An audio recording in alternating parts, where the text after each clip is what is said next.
Do your own research and due diligence before investing in any company.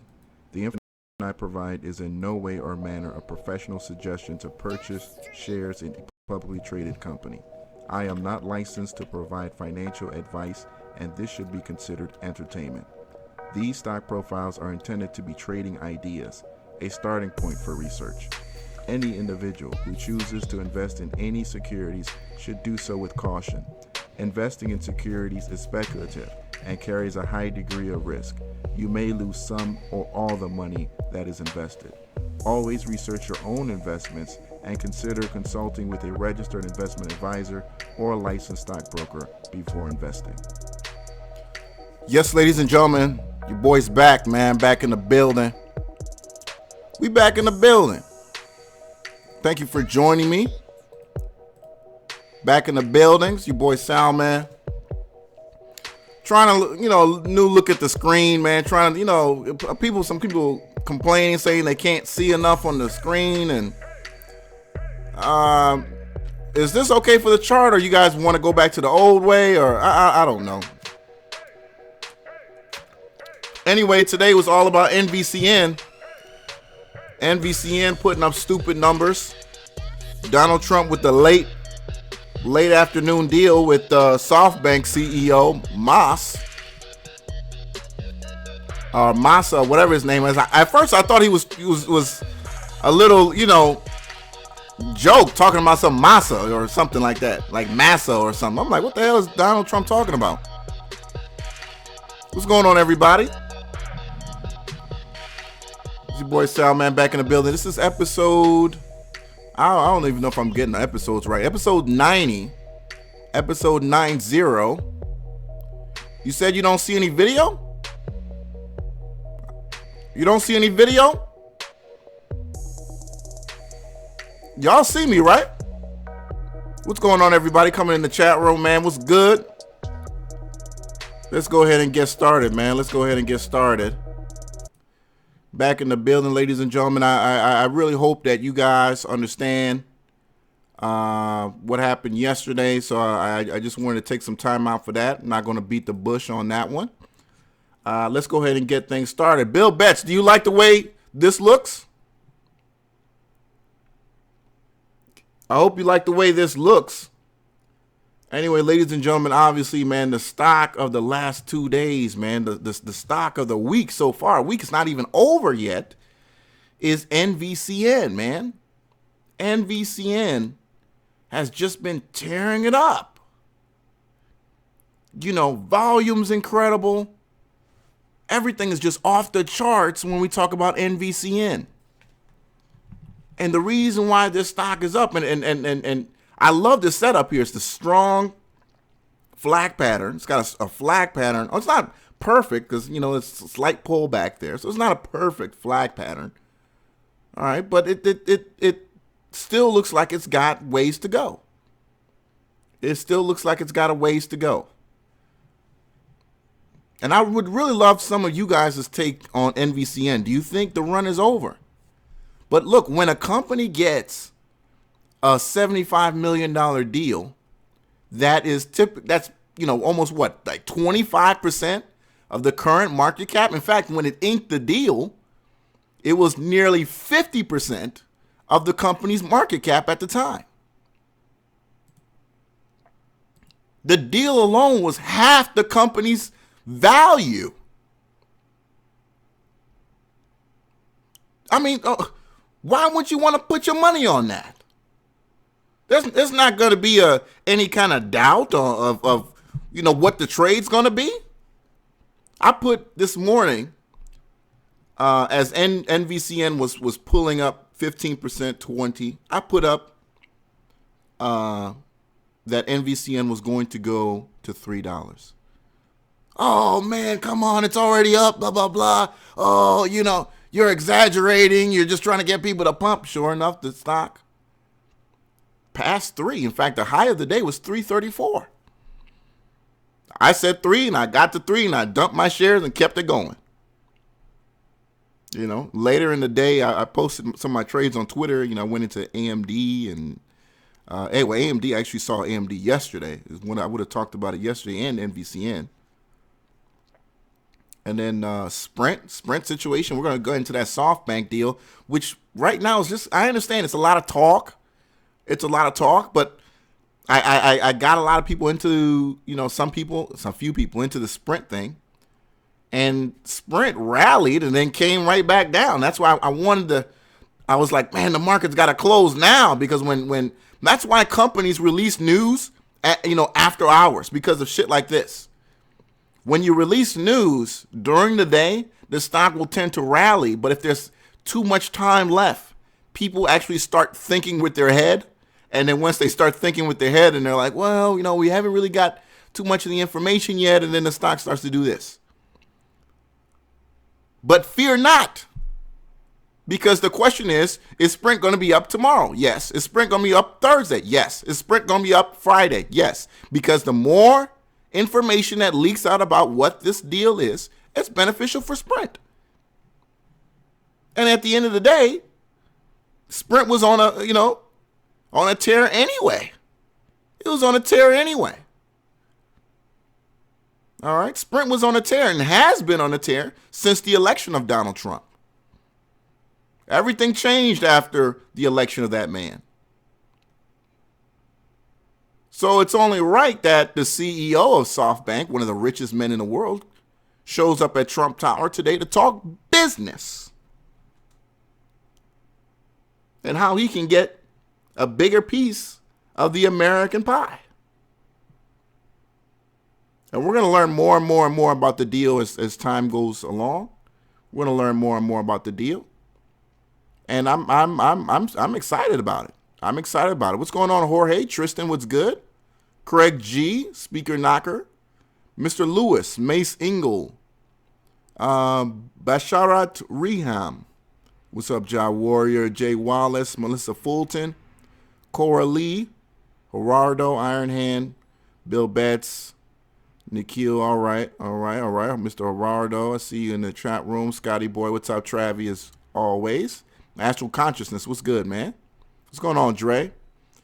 Yeah, by the way, the FESL promo, they only paid me for 3 days, so they got their 3 days. The end of that was actually yesterday. So promoted that a little bit on some of the other platforms.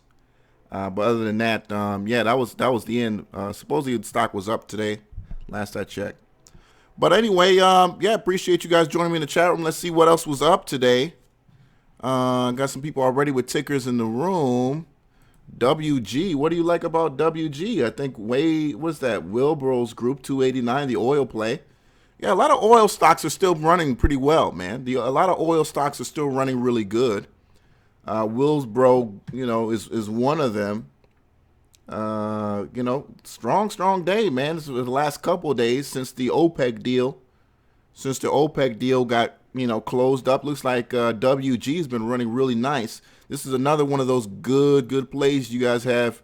Robinhood you can play on. And shout out to Robinhood, man. Robinhood, that's really upgrading, man. I played around with the Robinhood Gold today. Unlimited trades for $10 a month. That's great. That's absolutely great. Now Robinhood is free. It is free. It is free, but the gold version adds in some amazing benefits. Including no settlement. A lot of benefits. I'm putting together a decent video for, to really explain it. But I'm really liking Robinhood Gold, what I see so far, man. What I see so far. All right. And I actually like this WG, man. I'm looking at this chart here. This is a very nice continuation pattern being shown here.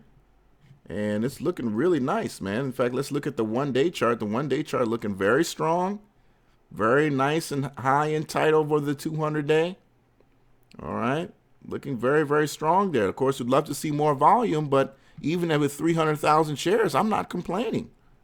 I'm not complaining for, a company like that, $173 million market cap. I understand. I'm not complaining at all. Strong volume day over average, in fact. Not complaining at all. Yeah, Sure Trader, I'm going to try SureTrader in the next couple weeks. I actually just got approved, and there's a ton of scams that are being traded on the OTC markets right now that I really, really need to expose.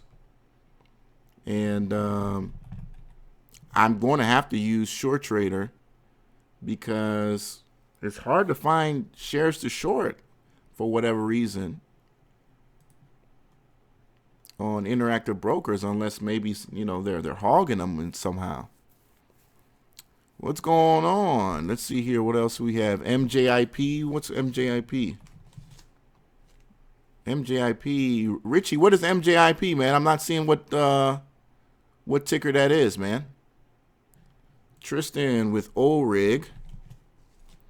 ORIG, Ocean Rig. Yeah, ORIG is another one. ORIG is another one. But ORIG, let me see what the 5-day looks like. Actually, not too bad. Okay, because I still had this pullback day in my head. I was just about to talk about that because I know earlier, there was that pullback that was last week. It was last week. I did not know it had recovered since then. It had recovered since then, and there was an estimate. Did ORIG release earnings already? Or is it supposed to come out tonight? ORIG's definitely recovered really nicely, and that's something to watch. That is something to watch. And I know we had somebody in the chat room had talked about the recovery in gold and silver, and I haven't seen it just yet, although prices are somewhat leveling out. Prices are somewhat leveling out, but I'm not there yet to call it any kind of recovery. All right, I'm not there yet to call it any kind of recovery. In fact, when we look at the 5-day chart, I still don't see a recognizable. I don't really see a trend here. And I've said this several times on the show. If I can't tell by looking at the chart where the stock is going, then I'm just gonna go play something else. I like easy, man. I don't know what, I like easy. I like simple. I like predictable. You guys have noticed I love trading on news. I don't like to make trading difficult. I don't like to feel like I have to guess and, make it easy for myself. The dumbest question in the world to ask me, the morning mug, is, am I profitable? Let me see here. Under the general tab, Taylor, what's going on? Forex, yeah, man. Look, Forex. This is the wrong chat room for Forex, my friend. I don't know about that crap. I have never yet met personally somebody who is a successful Forex trader. I have never met anyone who is a successful Forex trader. FLCR, Full Circle Registry. What is this? FLCR. Who brought that up? Gregory Hall. What's up with this one, man? Of course, if you guys got a stock you want to share with the family, you guys already know the number 305-600-2896. 305-600-2896. That's the room. That's the number to the chat. That is the number to the chat. Let me see here. BNSO. Bonso Electric International. Let me see. BNSO. BNSO. What do they do? I'm having trouble finding any decent information about them. CEO is Mr. Hung Gun So. All right, not optionable. Total revenue 2016 first 3 months was 23 million. Actually, was that for the year? No, that's for the first 3 months, 23 million. Okay, they are profitable. 3.3 million generated in profit. What do they do, though? You're going to have to let me know. Bonso Electronic designs, manufactures, and sells various electronic scales, weighing instruments, pet electronic products, and other products in Hong Kong and the People's Republic of China. The company's sensor-based scale products include bathroom, kitchen, office, jewelry, laboratory, postal, and industrial scales. Okay. Interesting. Interesting. BNSO, there's the ticker right there on the screen. And the chart is beautiful. That chart is beautiful. And based on, it's very hard to find news on this company, though. And whoever brought it up, I think Tristan, you brought it up. Are they, based on what they said there in the description, do they only sell basically their products in Hong Kong and China? For what I know, Hong Kong is not very big. And if they only have the Chinese market, which isn't bad, but, you know, we know what we know about China. It is very low. I do see it is. I have a low-ass float. That PE is low as fuck, too. That PE is very low as fuck, too. I mean, look at that. It's barely under 5. Just under 5 with a $14 million market cap. Which is not bad because, as we said here, the company is right now at $3 million in the black. Not bad. Yes, Gregory Hall. FESL was my promo. That is done. In fact, I think the stock did somewhat well today. Decent volume. Actually, no, not as good as it used to be, but 13% gain in the stock today.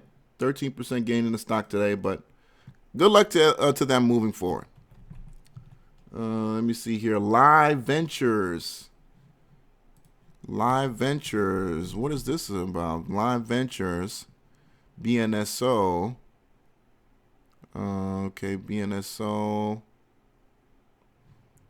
BNSO. Let me see. Live.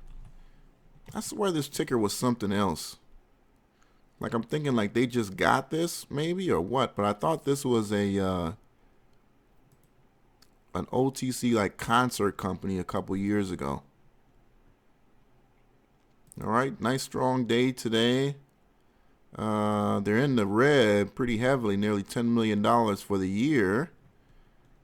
Live Ventures is a holding company, engages in the acquisition of various businesses. The company operates through 3 segments, merchant services, as well as manufacturing and industrial products. That's very wide, man. That's quite a, you know, those are three very different kind of businesses, as well as an online marketplace platform segment. It manufactures and markets carpets, rugs, yarn products through carpet dealers for residential and commercial and hospitality end markets, as well as engages in the resale of hard surface flooring products. So I'm guessing recyclable marble or something like that. The company also operates LiveDeal.com, a deal engine that connects restaurants with consumers. That's interesting. As well as offers marketing solutions to restaurants to boost customer awareness. Okay, blah, blah, blah, blah, blah. Okay, it's just, they're all over the place. I mean, restaurants and then recyclable, you know, flooring. Like, this, I'm not saying a business can't do that, but don't think there aren't scams in NASDAQ too. One of the biggest scams that I think is right now being publicly traded is Jaguar Animal Health. I can't even remember the name of the ticker. I think it's like GA or JAG something. They're pure scam in my opinion. Live Ventures, look, the company's hemorrhaging cash. I mean, the company's absolutely hemorrhaging cash. But the stock is up. All right. Then I see here a couple weeks ago some talk about a reverse stock split being possibly implemented. Iron Hand, you said no audio? Okay, all right. Some of you guys be fooling me in here. CRTN, 32% gain today. On what news? On what news? I would have seen that. I didn't see any talk about that, so it must not have been any kind of news that mattered. CRTN, I don't see any news. Cartesian Management Consulting Company, professional services, technical solutions. Basically a consulting company up 32% on basically no news. If that's the case, I might look at this as a possible short. Yes, it is under $2. Yes, it is under a dollar, but I mean a 32% gain. That's unjustified. That says short to me. That says short to me. Tristan, you said you're not even sure about BNCO. Yeah, I put it on the list just in case. Yeah, it's definitely a percentage gainer, Craig. AMD was a big winner for me, man. AMD was a big winner for me. If you follow me on Twitter, you saw me post a little snapshot from my account there. And AMD, you know, what got me really interested in AMD was the fact that it got really tight on the bands. Got really tight on the bands yesterday.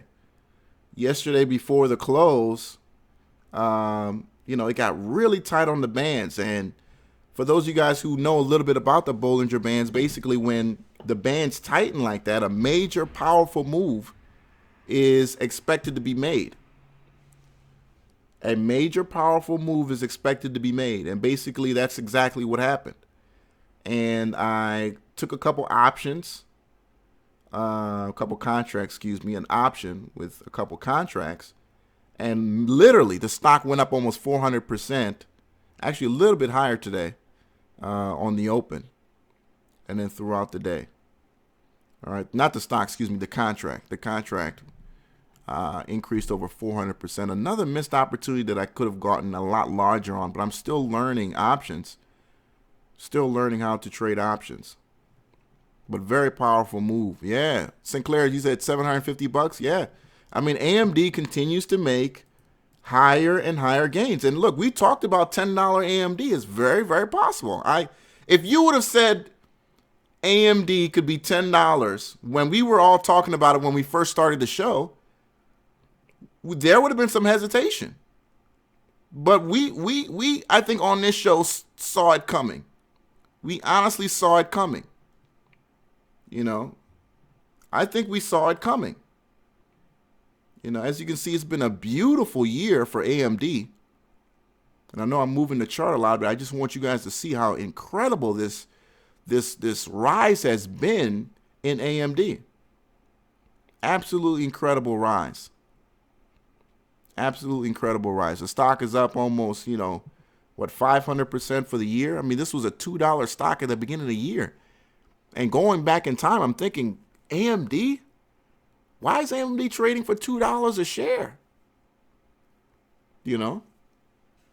You would think that's what, you got to be thinking. Sometimes I think about, GoPro right now. I think about GoPro and how incredible their cameras are. And I'm like, why is GoPro so cheap right now? And, do I just buy a ton of GoPro and just sit on it for a year? Maybe that could be the next AMD? Why is Groupon so cheap right now?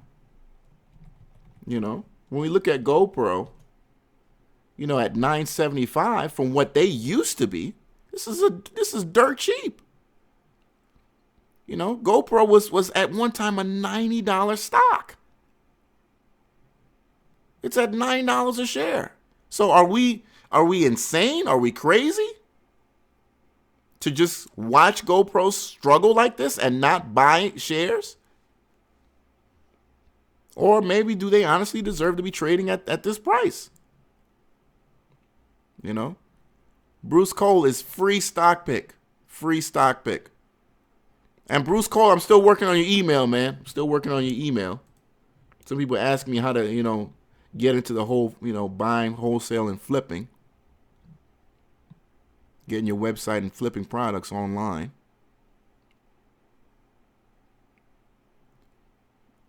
Super Gaming Brothers, XXII is about to have a meeting tomorrow. Possible good news. What do you mean they're having a meeting tomorrow? Is this a corporate meeting? If this is a simple corporate meeting, then okay, they're going to present somewhere. Companies, medical marijuana, industrial hemp at the LD Micro Investor Conference. I've done a video about these, investor conferences. Yes, they do have a tendency to release good news at these conferences. Companies come holding a lot of information and they release them at these conferences. And it looks like the conference is tomorrow at 1:30 p.m. And there goes another one where, getting kind of tight at the bands there, as you can see here. Not as tight as it was before. But yeah, the Bollinger Band, I love when I see that straight line and it's nice and tight. You get that straight line and it's nice and tight. But it can work against you here too. I mean, sometimes when you get that, it can break down. That's the thing about it. It can go either way. All right, it can go either way, but you got to look at the quality of the stock. That can kind of give you a good idea of where it could possibly go moving forward.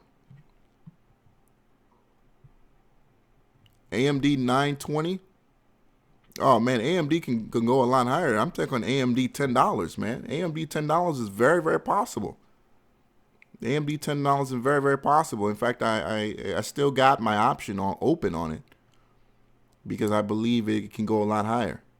Of course, if there's a sign of a pullback, I'll close the position. They have a 13 strike option, sweeps through crazy.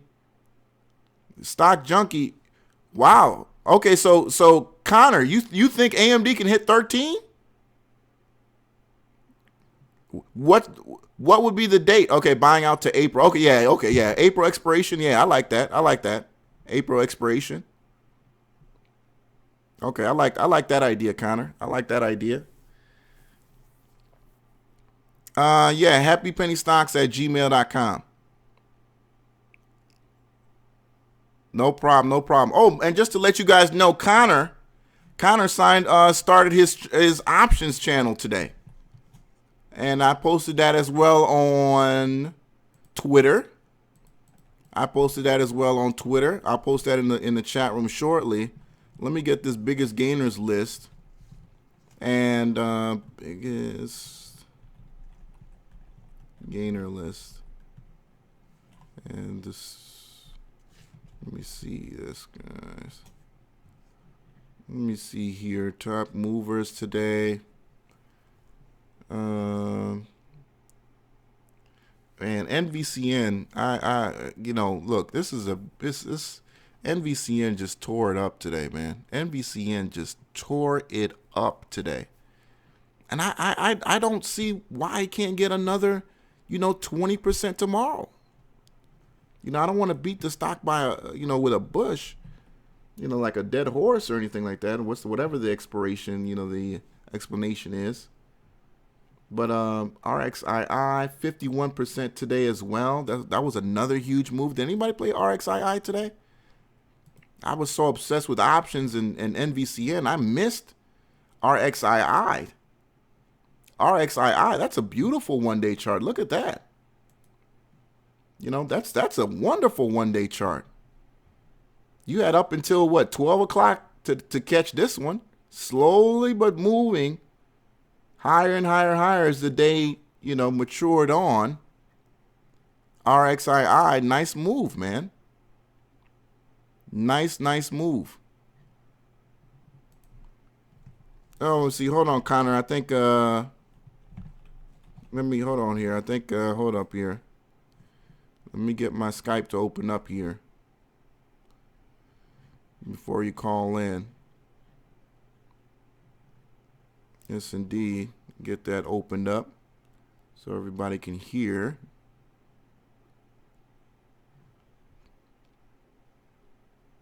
All right, just give me a second, guys. Be up and running with Skype in just a moment. Yeah, he just got the intro video right now, but it's going to be the shit. Don't worry about it. It's going to be the shit. EWLL. No, EWLL, we talked about this not yesterday, of course, but the day before yesterday. Nice gain today, man. Nice gain today. Nice gain today on EWLL. 10 cents a share. And, is this a legit company? I mean, or is this a promo? I mean, I would understand if it's a promo. Let me know if it's a promo. It's a promo. I mean, I don't mind it. You guys know that. But e-wellness is one of those situations where, I just don't know. I don't know if it's real. I don't know if it's fake. whether or not it's the real deal or not when we talk about e-wellness. Just go to his page. And Connor, let me see here. Let me make you a mod in here. So you can go ahead and post a link if you want to your let me see here. Yes, close the program. You can go ahead and make yourself a mod. I made you a mod, so you can go ahead and click. You can go ahead and open up that. All right, so one moment. Let me see, make sure my audio settings are on. Okay, so yes, ladies and gentlemen, everything is up. So if you want to call, the line is available and open. If you want to call up, the line is available and open. I know, Connor, you said you wanted to call. You can call up, man. And we are good to go. We are good to go. All right. Yes, indeed. So let's get back to these stocks real quick. PTN. You talk me about PTN. Carrie Ludy. Wait, see, this is Treasure Hunter. Been trying to call me about. Hey, Treasure Hunter, call up, man. Call up. It's been a minute since you've been on the line, dude. Call up. You know the number. What's going on with PTN?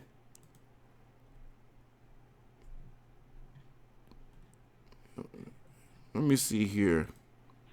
248. What's up?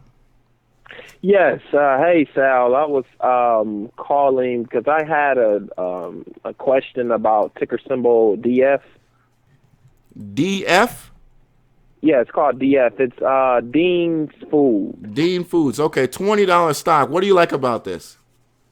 Well, I like the fact that it's showing that it has a lot of momentum, and to me, I'm looking at it. It seems as if it's a value play. Okay. And it seems like it's something like kind of like almost long term. Yeah. But I was like looking at some of the like the ranges from like back maybe 2003 or 4 or something like that. And a while back it was at like $130 a share.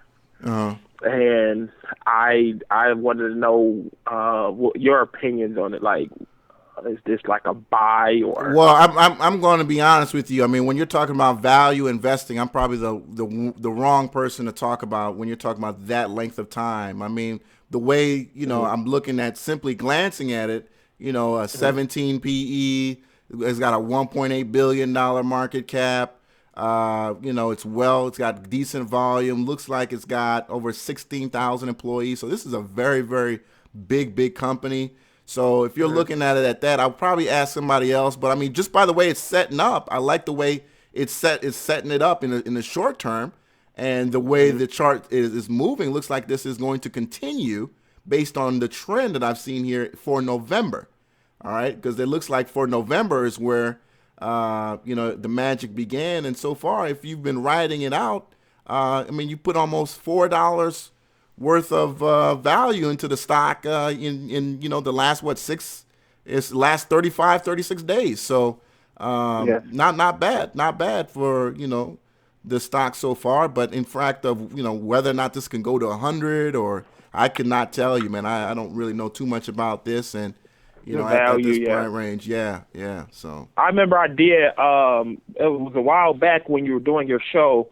I invested in Sprint, and Sprint is almost at $10 now. Yeah, yep. Sprint. So it's like that was a killer. I killed that one. Yes, Sprint was a big winner for us when we first started the show. In fact, I was one of the biggest cheerleaders for Sprint at the time going into earnings. But that's a good play for Sprint, man. Definitely. So appreciate it, man. Thanks for the call. Yeah, thank you. Yes, sir. Thank you for the call. Hey, you guys call back up. I don't know if it was Connor, or I think Connor, you're the one from the 225 number, I think. Appreciate that.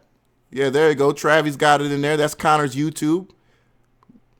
Help Connor out and subscribe to that. There you go. Connor, is that you? Yeah, what's up? Yes. Connor, what's good, man? Not much. Yeah, man. You don't remember me telling you that? Like, I had a good feeling by the way they were hitting the option scanner because I'm a part. I signed up to St. Lucie. They have a private Twitter because he has on his private Twitter. All it is it has an unusual options activity scanner. Okay. That they have, and basically what it does is anything that's unusual, not necessarily, it's usually going to be very large bets like big money, like over $250,000 bets, and upwards to like $2 million or $10 million bets sometimes. Jeez. And then also it looks for stuff like unusual activity, like a lot of times whenever they call them sweeps, whenever they sweep multiple exchanges, and to basically just not worrying about trying to get in on the bid, just sweep the ask and get in at whatever cost so they can get in ASAP. So it kind of shows urgency, Yes, indeed. And for the past month, they've been hitting AMD up for April expiration 13 calls. Like I'm talking about every day, you'll see at least once a day, sometimes 2 or 3 times a day, anywhere from 250,000 to like $1 million bets, like anywhere from 1 to 2 times a day. They've been doing this every day for like the past month. Man, and that's way out of the money right now. So they're pretty confident about AMD making that move. At least the big money is. They're at least thinking that this thing is going to be moving. Maybe they don't know if it's going to get quite to 13, but I think they're at least thinking that thing's going to at least make a move upwards, up close to 13. Yeah, they're buying all the way out to April expiration. Wow. Yeah. Yeah, man. So I think it. Who knows, man? You never know. It's so, and NVIDIA's been running too. That's like if you think about it, it makes sense because what it is those graphics cards. That's the new technology. You got all this 3D gaming and stuff now. Like that's the biggest thing. When you think of anything about new electronics and what's the newest.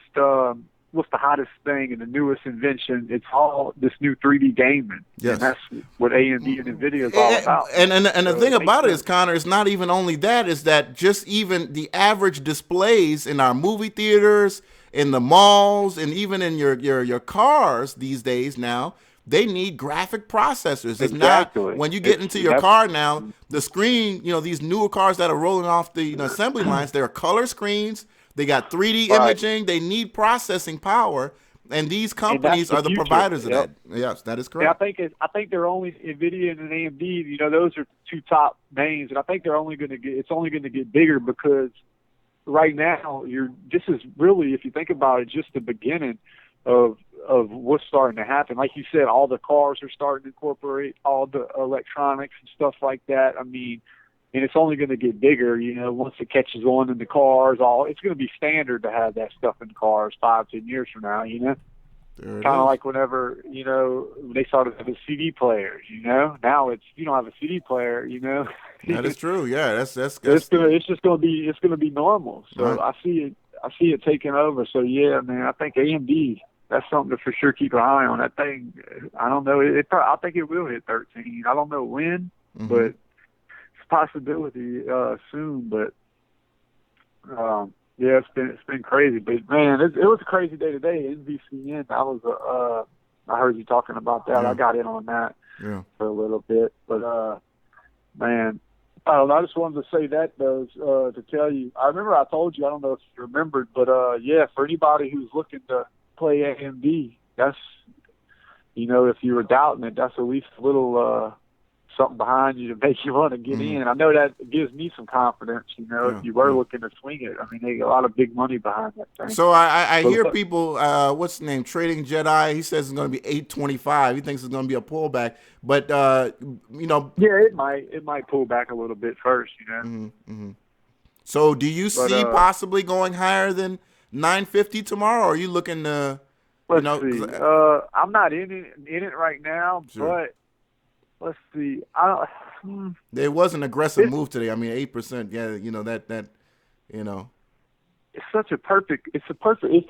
If you look, I'll tell you this. I don't know for sure if it's going to go higher, but if it did, I wouldn't be surprised because if you look at it on the 5-minute chart today, it's such a perfect setup of what it made. Because when it made that second move today higher, it kind of made like a long consolidation and held its gains for the rest of the day. Yes, it didn't really fall off, you know. Yes, it did. So if it did do it, I wouldn't be surprised, because it's also, if you look at NVCN yesterday, mm-hmm.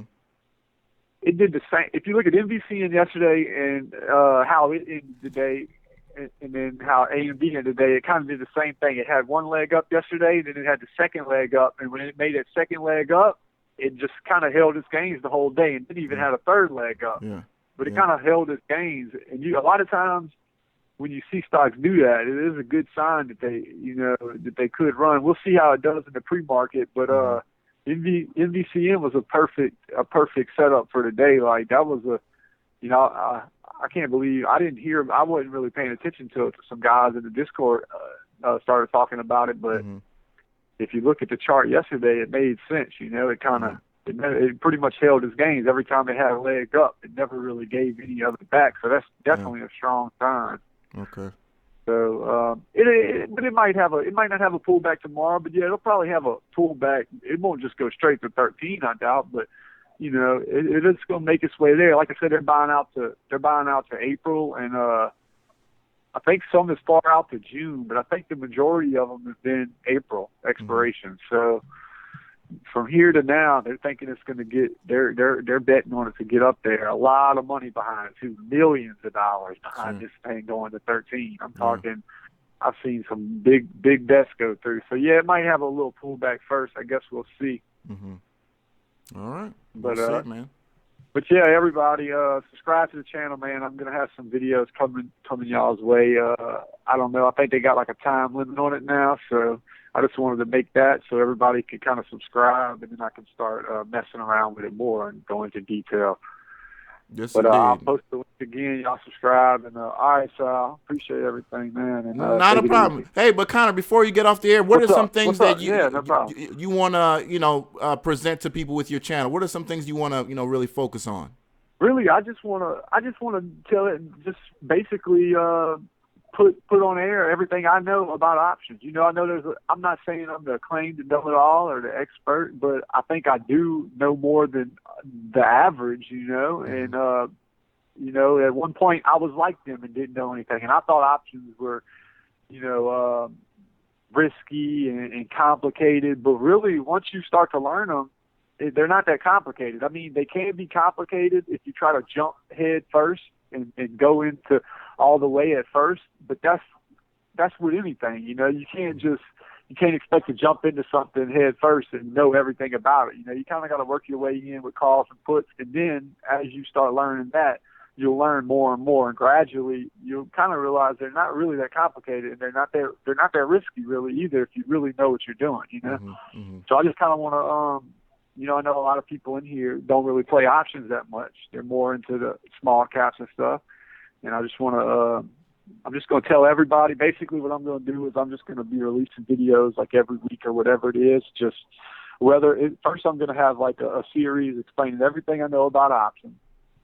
And then also I'm just going to, after that, it's just going to be all options channel. People can, if you want to request some videos, you want me to do anything y'all want to know that y'all don't know about options, I'll do that. And also if, maybe I have something that I think that's looking good, or an option that looks good to play. I might suggest that in the video, or I might even do some live trading to where I show something that maybe I got into and record my screen. I don't know yet, but it's going to be just everything about options in the stock market and stuff, and just try to get some people some education and that don't really know, because I was there. I used to think options were intimidating and all that, and I always wanted to be able to play.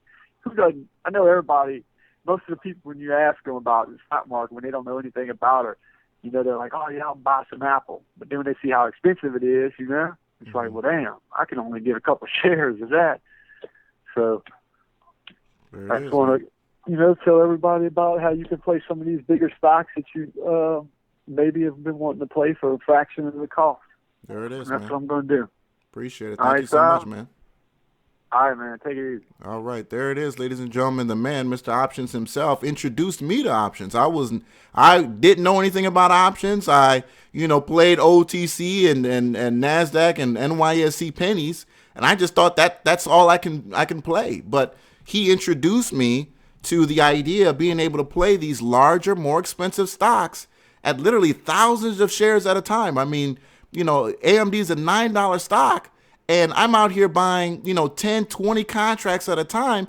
Each contract is 100 shares. I'm controlling, 1,000, 2,000, 5,000 shares of a $9 stock.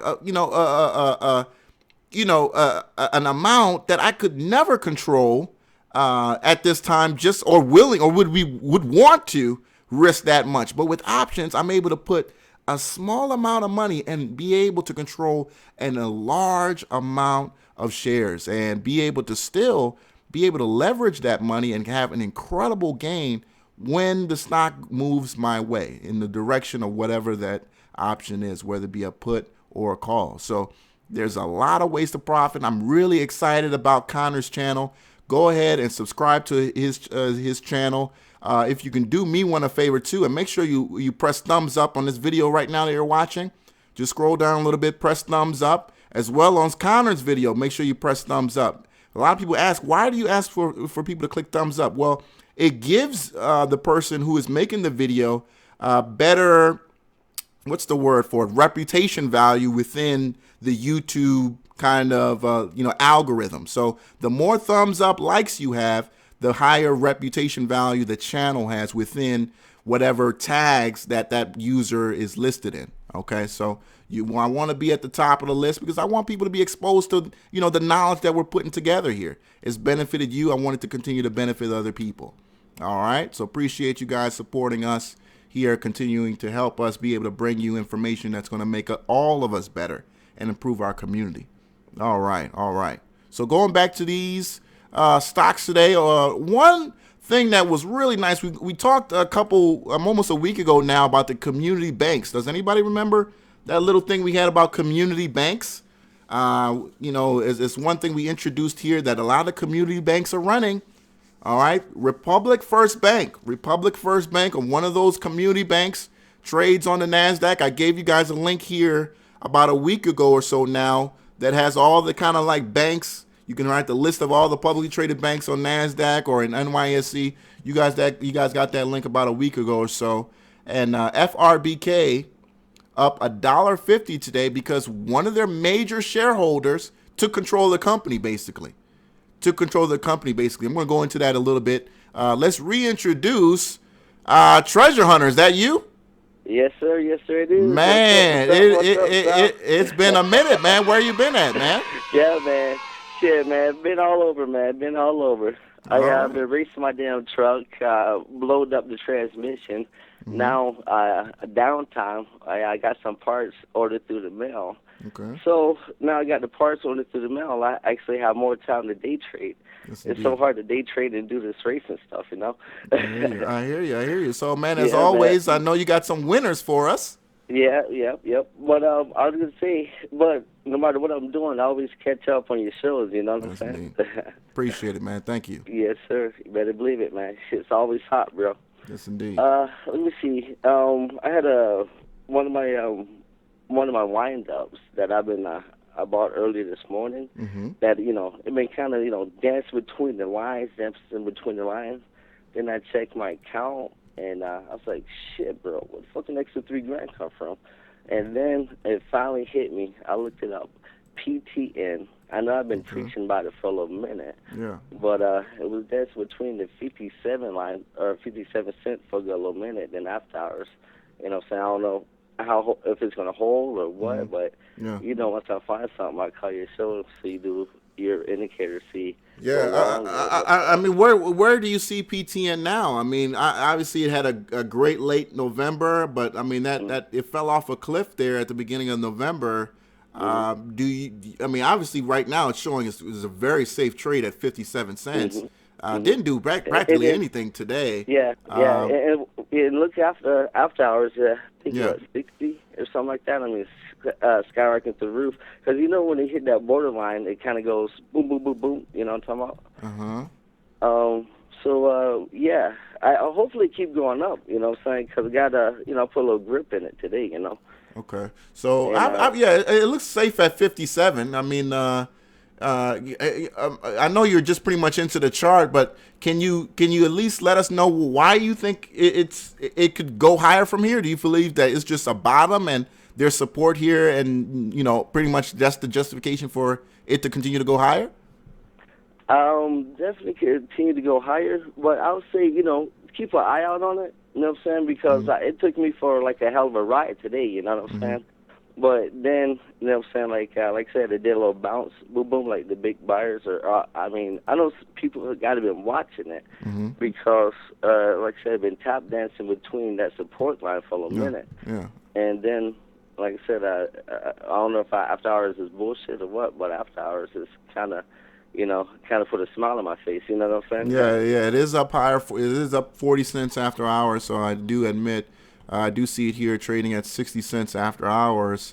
Yeah. Okay, we'll definitely see what happens to Hopefully the stock. it stays and keep riding, Yeah, I definitely hope so as well. Yeah. And another marijuana play, I think you can go back Thursday, last week Thursday on this one. It was skyrocketing through the roof, then it went down on Friday. IVFZF.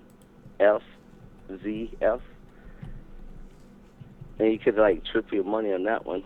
But like I said, profit takers took their money and ran. Spell that for me again, Treasure Hunter. IBF as in boy? Yep. ZF.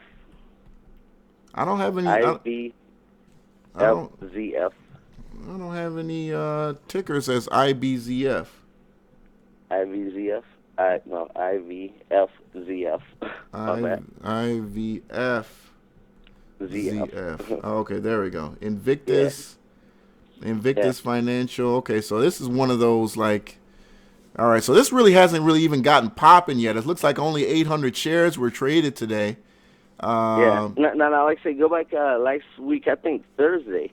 I think it opened up 1 cent, went up to 4 cents or something like that. Yeah. I mean, something like that. It's been a while because, like I said, I've been trying to call in, but I've been so busy with this damn truck. Yeah, I see this one definitely, definitely needs to have some volume moved in here because the average is just 300 shares. Yeah. IVFZF. Actually, I'm surprised because they're actually in compliance. So this isn't one of these kind of dead stocks out here. It's actually just doesn't have any volume right now. Yeah, last week it was going off the chain, but now, I'm with that because profit takers, took the cash and ran for the hills, And I was like, I almost, bought into it because, like I said, the it was pretty up there, but glad I didn't. I wouldn't even touch this. I mean, unless you just had money just to sit and could care less about. I mean, at 0017, which looks like it's a bottom and has been a bottom for the stock for some time now. I mean, if you got $100, if you got $100 and you just don't care about it, I mean, maybe it could get pumped or something like that in the future. But other than that, this is not something that I would put in money and, maybe, try to get out. No. This looking at what the stock looks like now, this is a stock you camp in, and maybe something could happen a month, 2 months from now if, whoever's behind the company gets it back together. When it's going to pop off again, because it did last week, but no telling when, in the future, you might be sitting for a minute. This is something you camp in and not expect anything anytime soon. Yeah, true that. Well, yeah, that's the place. And then I'm sitting back on RCON. He's been doing pretty decent. Sitting back on him also. Yeah, Archon, oil and gas related play. Not bad. It's kind of one of those, small. Again, another small. Publicly traded oil and gas play that's benefiting off oil, higher oil and gas prices. That was popping off with it? Yeah, that's basically what's popping off the OPEC deal that got a lot of these small companies moving higher. Higher lows showing up here. So, I mean, if you're willing to, ride the waves. It looks like it is moving higher since Yeah, since the let it go. beginning of I hang in there a December. little longer. Mhm. And Um, if they go long on it or what? yeah. Well, I mean, That's a good one, huh? it's in a little bit of a funnel between like 120 and 180.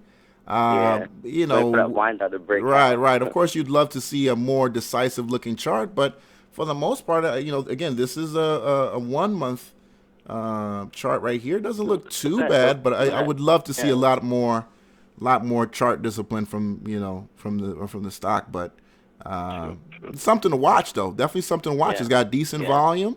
It's got decent volume, and it's got buyers and sellers, so it'll be at least something to watch. yeah. It didn't disappoint me, Yeah, all right. I was wondering. I was afraid when I throw the cash in. I was like, oh shit, So I Hmm. called my boy on this. Is it gonna, be booty or is it gonna be legit? Right. But it's gonna be pretty good. So they're my two plays I'm sitting back on. For tomorrow. Hopefully it'll be like cha-ching again. We'll see. And see what happens. Call your show and see what's up. Definitely, man. Appreciate the call, Yeah, Treasure man. Hunter, man. Yeah, and saying long time no hear, and like I said, man, good to hear from you again, and I'll keep watching the show, bro. Definitely. Hey, man, don't disappear for another 4 weeks again, all right? Nah, man, hell no, I'll be over here, bro. Do my thing in South Florida, baby. All right. Appreciate it, man. Thanks for the call, man. Yep, laid out. Yes, indeed. Thank you so much, Treasure Hunter. Appreciate the call, man. Let me give a cha-ching for Treasure Hunter. I used to give those to him all the time. I don't know. This guy doesn't do any research, but, his stocks put up numbers, man. His stocks put up numbers. And I hope you definitely took down some of his plays because, this guy does no research whatsoever. But, we look back a week later and the stock's up damn near 30-40% from where he called up and talked about it. So shout out to Treasure Hunter with that one. And what was that one he talked about? That was like a IVFZF. I mean, that stock is absolutely doing nothing. But I know this show, a lot of people watch this show, including pumpers. So now that they know this 000 is in compliance, who knows what can happen with IVFZF now that the word is out on that stock. All right. Yes, indeed. Yes, indeed. So let's see here. Yeah, nobody's buying it now. But the word is out now. So let's go back here. Let's see. Okay, Sinclair, you talked about LYG. LYG is actually, no, this is one of the largest banks, if not the largest bank in England. Lloyd's is one of the biggest banks in England, probably one of the biggest banks in the world. It's got a $52 billion market cap, trades at $3 a share. I can't believe it's this cheap.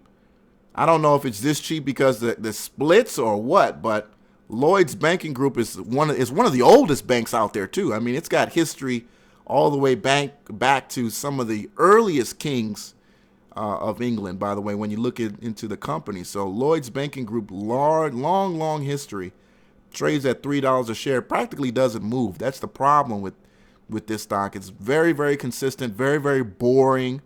I do believe it pays a dividend. But again, it's just boring. It's a very, very boring stock. Here's the 5-day chart, which, nice for 5 days. But when you look, for the year, the stock really doesn't, move like that. It's not really in a, something you want to play too much of. You know what I'm saying? But here's the 5-day. The 5 day is pretty healthy, but when you really break it down, okay, 288 to 306, 5 days to move 20 cents. I mean, I don't know. It's up to you. Going back to what we talked about just before he called, the ticker was RFBK, and again, we introduced people last week or 2 weeks ago now on these regional banks that are running. And before Treasure Hunter called up, I was talking about an activist investor who goes by the name of Vernon Hill. Now, Vernon Hill was the founder of another bank called Commerce Bank, which he grew from, I want to say, a $10 million bank into a $50 billion retail bank. And he is the founder and chairman of Commerce Bank. It now has over 450 locations and is headquartered in Philadelphia. He sold the bank in 2007. He is a large shareholder in Republic Bank and, sure enough, decided to make the power move and take control of the company today. Now, he is not going to be the acting CEO. They're still keeping their onboard CEO, but this guy is basically calling the shots without necessarily being the figurehead. All right. So we've got a situation now with Republic Bank is now being headed by this guy who has an amazing track record with, building, a large banking institution. And now he's back in the business to turn around Republic First Bank. So that was the reason for that news today on Republic First Bank, which soared over $1.50, 25% on the chart today. And it looks like this is a strong flag pattern being shown here. So this looks like good times can continue going for Republic First Bank. So who knows how long, but that's a strong continuation pattern that we saw at the end of the day here for Republic First Bank. And in fact, this is what Connor just got off the phone telling you about, that stocks that rise up significantly, then find a floor and then just kind of hang there. Even though momentum kind of sides throughout the day. They believe this is a justified price level for the stock, and they can go ahead and build off that. So Republic First Bancorp, huge move for that, and possibly stronger moves going higher. So I think it's an opportunity for people to grab and see what is in store for this company and a lot of other regional banks. We watched Donald Trump today in Fayetteville, North Carolina, talking about, again, he's going to make business easier to do in America, lower corporate tax rate from 35% to what he says 15%. That's only going to help these small regional banks that, supply the capital to America's small businesses. America's small businesses are fed, are literally running on many of the funds of these small regional banks that keep America's small business running. 404, you're on the air. What's up? What's up, Cal? This Maceo Engel, man. How you doing, man? Oh, doing good, Mace. What's going on with you, man? Hey, man, I'm learning every day. I've been absorbing it like a sponge, man. I appreciate everything you did for me and what you're doing for me, Sal. Yes, you're doing your thing. Hold your head. You got my email yesterday? Yes, I did, man. I really appreciate the kind words, man. Thank you. I do remember that one. No doubt. Hey, I wanted to ask you something about some biotechs. EYEG. EYEG. Okay, EYEG. Tough day for the stock today, but why do you think this could keep going? Because as far as I know, the FDA has a lot to do with the biostacks as far as they move and how they move on news. Mm-hmm. Biotech, as far as the sector is concerned, has had a legitimate calling for stocks to go up in that sector. Mm-hmm. Now, me believing, as far as the biotech sector is concerned, that FDA approvals, things that like cures for cancer or cures for different I'm not pronouncing it right. What they call it? Alzheimer's? Yeah, Alzheimer's. Yeah, Alzheimer's. Okay, mm-hmm. Alzheimer's. Yeah. They had a whole bunch of drugs that's getting some good repertoire with that, and I was wondering, is there any possibility that it might go up, or how does that work as far as the biotech sector is concerned? Do you know? So now, does this company have the Alzheimer's drug you're talking about? No, I think they had some medical devices. There was one, NVCN too. They had some devices that was coming out, and they had a big promotion about it on I think it was Penny Stocks 101. Okay. Yeah, all I see about IG is the fact that they had a mid-stage trial that delivered some decent news. It's so hard to play those, especially when have a company like this, and based on that chart, unless you were in it the day before and you knew that, it's so hard to play biotechs, man. It's still a learning process, Sal. Yeah. But I'm learning so much and I like it, man. Oh no, I don't doubt that. My thing is, if I'm in the stock now, I would get out, just because good news turns into old news eventually with a lot of the biotech plays, and they run up very aggressively and on successful trial news. But at the end of the day, especially where they are in that trial process, they could be still months, even years from applying to the FDA for a patent. Understood. So as they run up, maybe if you can be able to catch again a chart that actually gives you the opportunity to gain, and then if you can run with that and make a gain and then move on to something else. But it wouldn't, based on what I'm seeing so far, this is definitely not something I would want to hang around in for too much longer, because it definitely looks like it's losing support and could be hanging back down there in the 150s in no time. Okay, I just wanted your opinion on it. But one more question, then I'm done. The red chip company, I've been watching those videos, man. As far as microcaps, they said buy them in groups. What do they mean by that? You said red chip. I'm thinking you're talking about that red chip money report guy. Right. Well, red chip is, it's I forgot the guy's name. Old guy with a bow tie. Yeah, the old guy with the bow tie. I mean, he's basically, I can't hate on him because he's doing something I think I would like to do, but I hate his presentation. I think his presentation is kind of boring.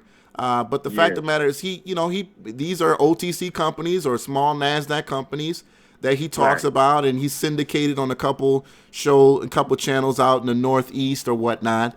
And, he basically puts these companies out there, and he wants people to buy shares of not necessarily just one or two, but buy shares in all of them, because he understands that they're so cheap. Right. Well, not just because they're so cheap, because many of them will fail. So, no question. Right. Oh, of course. Look, 90% of the companies we're talking about 10 years from now won't even be here. Okay. So we got to be honest about that. These are not stocks to, bet your hat on, or your nest egg or whatnot in. Many of these will fail. So that's his ideology, is to not just buy one or two, but buy groups of them, because many will fail, but there could be one or two within that group you buy. A hidden gem in there somewhere. That could go up. Exactly. Hey, Sal, man, I appreciate your call, man. I appreciate what you're doing. Always, man. Hold your head, man. Travel in harmony and peace, bro. Appreciate it. Thank you for the call, man. All right. Yes, indeed, man. That's Mace Ingle. Mace Ingle in the chat room. Appreciate it, Mace. Thank you so much for the call, man. Appreciate your email, too. Thank you for that. All right. Appreciate it. Let me drop one of DJ Clue's bombs for Mace Ingle.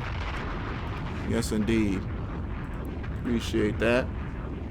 Yeah, biotech is just so hard to play, man. Biotech is so hard to play. I mean, because, you just don't know when it's going to come out. Sometimes they don't even do a good job of letting you know that, so it's very, very difficult to play. And, when it comes to biotech, it's all basically on the strength of the news. If it's not an FDA announcement, or if it is trial data, it's got to be either, the third trial, or maybe an introductory great news on the first trial. Other than that, I mean, it's just, why even bother sometimes? Why even bother? Okay, ETRM. Entromedics, man. I've had people bring this up, ETRM. Somebody tell me what ETRM is going to do. I mean, ETRM, I feel like it had its time, man. It's, again, another one of those companies that, explodes, and then, they give it all back, and it goes back to being the dud that it always is. It just goes back to being a dud. So ETRM just is doing exactly that. Going back to being a dud again. I don't think anything special is going to be happening here. But yes, I have, talked down stocks before, and they've ran. So, watch it if you want to. SKLN, nothing new there today. you always got to kind of keep an eye on our previous runners, because they do have a tendency to run again. Tim Sykes calls it spikeability. You know, you do have those stocks that just kind of continue to move, you know, and they just kind of go in cycles where they're not doing anything and all of a sudden they run. Shout out to John Wall. John Wall putting up 50 points right now. Dude is a beast, man. Shout out to John Wall putting up 50 points. He's not Kobe, but, you know, he's getting good, man. He's getting good. And R.I.P. to Rashaan Salam, man. That was horrible news that another athlete, man. You know, this whole suicide thing in the NFL's just got to stop. Very, very sad story. Rashaan Salam, man. Dude was a beast in college. All right. Zohano Pharma Group. I don't see anything there as well. Oakland in the house. Lots of cash. Yeah, it's got lots of cash, but what is it going to do with the cash? Very little volume on Zohano Pharma. All right, very little volume, man. 28,000 shares traded today. Not much. What's going on, Three Hooks? Let's see, what's XBI, Trading Jedi. You're talking about XBI. And again, ladies and gentlemen, if you got a good trade to talk about, 305-600-2896, 305-600-2896. Spider S&P Biotech ETF, XBI. Okay, so this is the ETF play. This obviously, you know, somebody's going to buy the option in this. Very bullish. Last 2 days have been quite bullish in the stock. Breakout here at 63.50 and settled at 64.38. You know, flag pattern at the end of the day, which is not bad. All right, so we'll see what happens with that tomorrow. I don't know how liquid the options are on XBI, but I do like the way that chart's set up at the end of the day. XBI, 64.38, up almost $1 today alone. All right, up almost $1 today alone. Okay. The day before yesterday, and I actually think the day before that, we talked about Lingerie Fighting Championship. Now, yesterday put up some stupid numbers. Obviously, today was a negative, you know, a sideways. I would call it a sideways day for, you know, an OTC stock. When an OTC stock just, you know, 2%, that's a sideways day. That's, you know, that's nothing for an OTC company. But Lingerie Fighting Championship, you know, look, off its highs. Day's range was almost a penny a share. It was actually at a penny yesterday. It was at a penny yesterday. But this was a stock, too, we watched here, you know, practically from nothing, move into some serious territory here. Lingerie Fighting Championship, ticker symbol BOTY, booty. It's put up some decent moves, man. Yeah, it actually seems quite interesting. BOTY. Booty. All right. We'll see what happens. In fact, that was one of our plays for Saturday. That was one of our plays for Friday. We talked about that on Friday. And it actually was kind of surprising. Another one from Friday, CELH. Nothing much since. Looks like it's actually losing momentum. So CELH looking like a short. Volume is still too low. But, you know, we'll see. Obviously, you know, look, NVCN, we've been in NVCN. We've been looking at NVCN since Friday. In fact, that was on our list for Friday on that show. NVCN, we were all over that stock. And, you know, sure enough, I should have paid a lot more attention to it when we talk about it.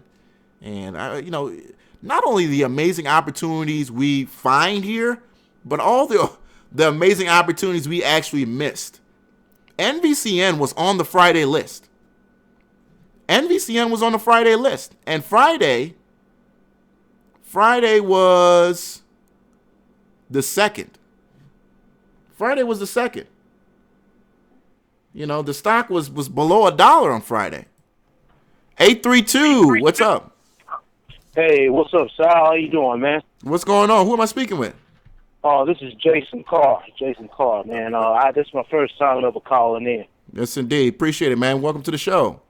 All right, man. I just wanted to really give a shout out to Mr. Lloyd, man. About a couple of weeks ago, man, I should have took my gains in MJNA, MCOA. A couple of those, I was up $300-400, and I didn't, and they all fell, and I kind of took a loss on them. But I'm still in them, trying to see if they're gonna come back. But I just wanted you to see if you could look at PMCB for me, because I wanted to get in at 3 cents about a week and a half ago, and it's up to about close to 9 cents now. Okay. Pharmacyte Biotech. This is OTC.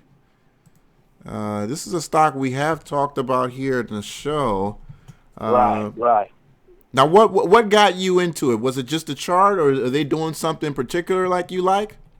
It was kind of the chart. It was named a different company. They've been around for a while, but it was just mainly the chart.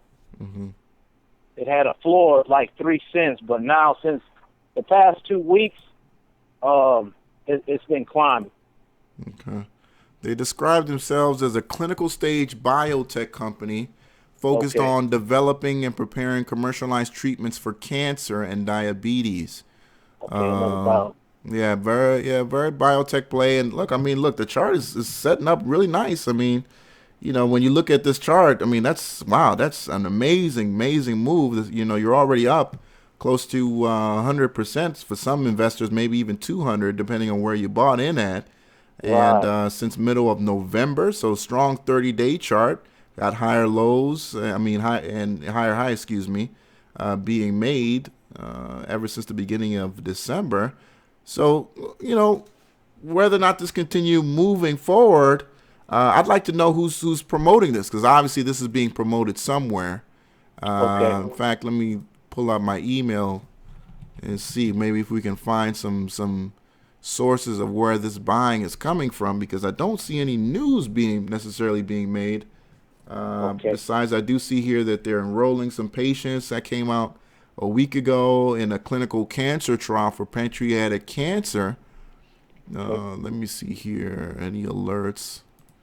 Okay, I do see an email that was sent out by Goldman Small Cap Research on PMCB, and that came out at 6 cents a share.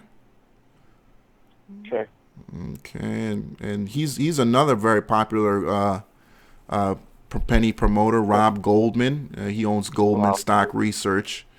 And let me see here, anything else? A lot of them by him. I also see a couple of things from Small Cap Network from earlier in the year.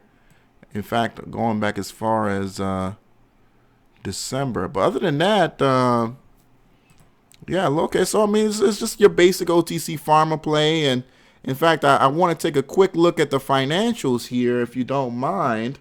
Right. And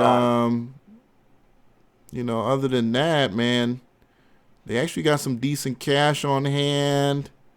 One of the things you can see what's fake about a pharma company, especially an OTC pharma company, is whether or not they actually have any what's the word for it? What's this thing when you have actual patents? There we go. Patents that they've bought, that they're working on, that they could be borrowing or leasing. Any kind of serious drug development, any kind of spending. Let me see here, and I don't see that. Research and development costs are basically in the 100,000s, and that tells me that's not real serious cancer drug work being done. When you see development cost of only $250,000, you got to understand, when we're talking about cancer drugs, we're talking about millions. We're talking about millions, man, hundreds of millions of dollars. So when I see, research and development cost of $250,000, you're not serious to me. You know what I'm saying? Okay. So this is obviously a pump. Play the pump, though. Just be very, very careful. Be very, very careful. I don't want to dissuade you. The stocks put up 12 million shares today. That's That's some huge buying volume. You know what I'm saying? I want to be a Okay. part of that. And so Right. play the chart. If you're in good, you said you're in at 6 cents? No, I wanted to get in at 3 cents a couple of weeks ago, but Oh man, that would have been right. a move. That would have been a move. Yeah, man. When you see an Right. opportunity like that, jump in it, man. Don't second guess yourself, because you'd be surprised. The stocks that you second guess yourself, those are the Right. ones you look back on. You're like, damn, I should have got into that one.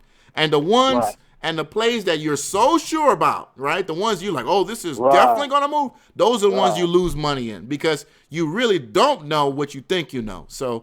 Those are the stocks you end up losing in. So this would have been another one of the great opportunity for you to make money on. But now at this point, who's to say you're in too high? I mean, who's to say you're in too high? I would watch the chart tomorrow, see what Right. happens. If we see a continued rise in volume, then I would want to jump in for a position. It's particularly early, because as you can see in the chart, after the morning run up. After the pullback, that's when it seems like the best time to get in, is after that Okay. morning run up and then the pullback. That seems to be the best time to get in. But other than that, man, just continue to follow, try and see what happens. But now this is a pump, man. Okay. Even if I use the trading view, it's the old indicator, but I think it's a Bob or something Bob indicator. Uh-huh. Even if it's close, actually, to the candle. If it's getting closer, it's under the candle, but it's like going closer to the candle. I've learned that when it's getting closer to the candle, it's time to get out, man. Mm-hmm. That's what it seems like.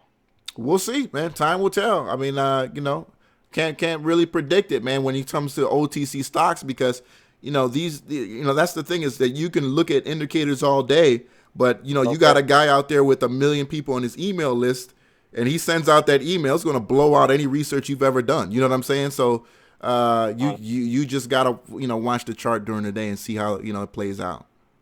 Okay. Hey, I appreciate what you're doing, Sal, man. Thank you so much for the call, man. Appreciate it. Call back again. All right, I will. Thanks. There it is, man. There it is. So appreciate the caller. Thanks for the call, man. Thanks for the call. Yes, indeed. We were talking about PMCB. PMCP. All right, PMCB. All right. Yeah, MJNA, man. Look, MJNA, that's, it did its thing, man. It did its thing. It's trying to climb up higher. I mean, it's trying to, I think if it can get above that 200 day, maybe it could do something on MJNA, man. Maybe it can do something. In fact, let me see if I can edit it. Let me see what the 60-day looks like. All right, so it's above it on the 60-day, but when it comes to, I like the 200-day just because I feel like it's just more accurate when we can, in terms of, or is this going to be a serious runner for whatever reason? I just feel like when they pass the 200-day, they really start to run. All right, so it's above it on the 60-day, but the 200. The stock is still showing below. All right. I just feel like the 60-day is such a better, as you can see, go all the way back when we crossed the 200-day earlier, about 2 months ago, and it just kind of sat on top of that and ran higher, It ran higher. And that was pretty much the beginning of the end of the run. All right. Yes, indeed. MJNA. Yeah, huge runner. It was a huge runner way back when, and unfortunately couldn't continue. Could not continue. All right, so let's look for some plays that can be in the making tomorrow. For those of you guys, again, you taking advantage of Robinhood, or maybe looking for a good 2-3 day swing. Let me see here. Bonton Stores, BONT. BONT $1.04 a share. What was this about? Launches in-store shops. Not sure what that was about. 347, you're on the air. What's up, man? How you doing? What's going on? Who am I speaking with? James. I actually tweeted you today about NVCN. Yes, yes, NVCN. I mean, Yeah. what do you think about it, man? Hey, were you the one who told me it wasn't going to go up? Yeah, I was like, yeah, talking too soon, and then just rolled back up. Man, I Rolled mean, back up. what made you doubt the stock? I mean, what was it about that you felt that this was going to be a dud, man?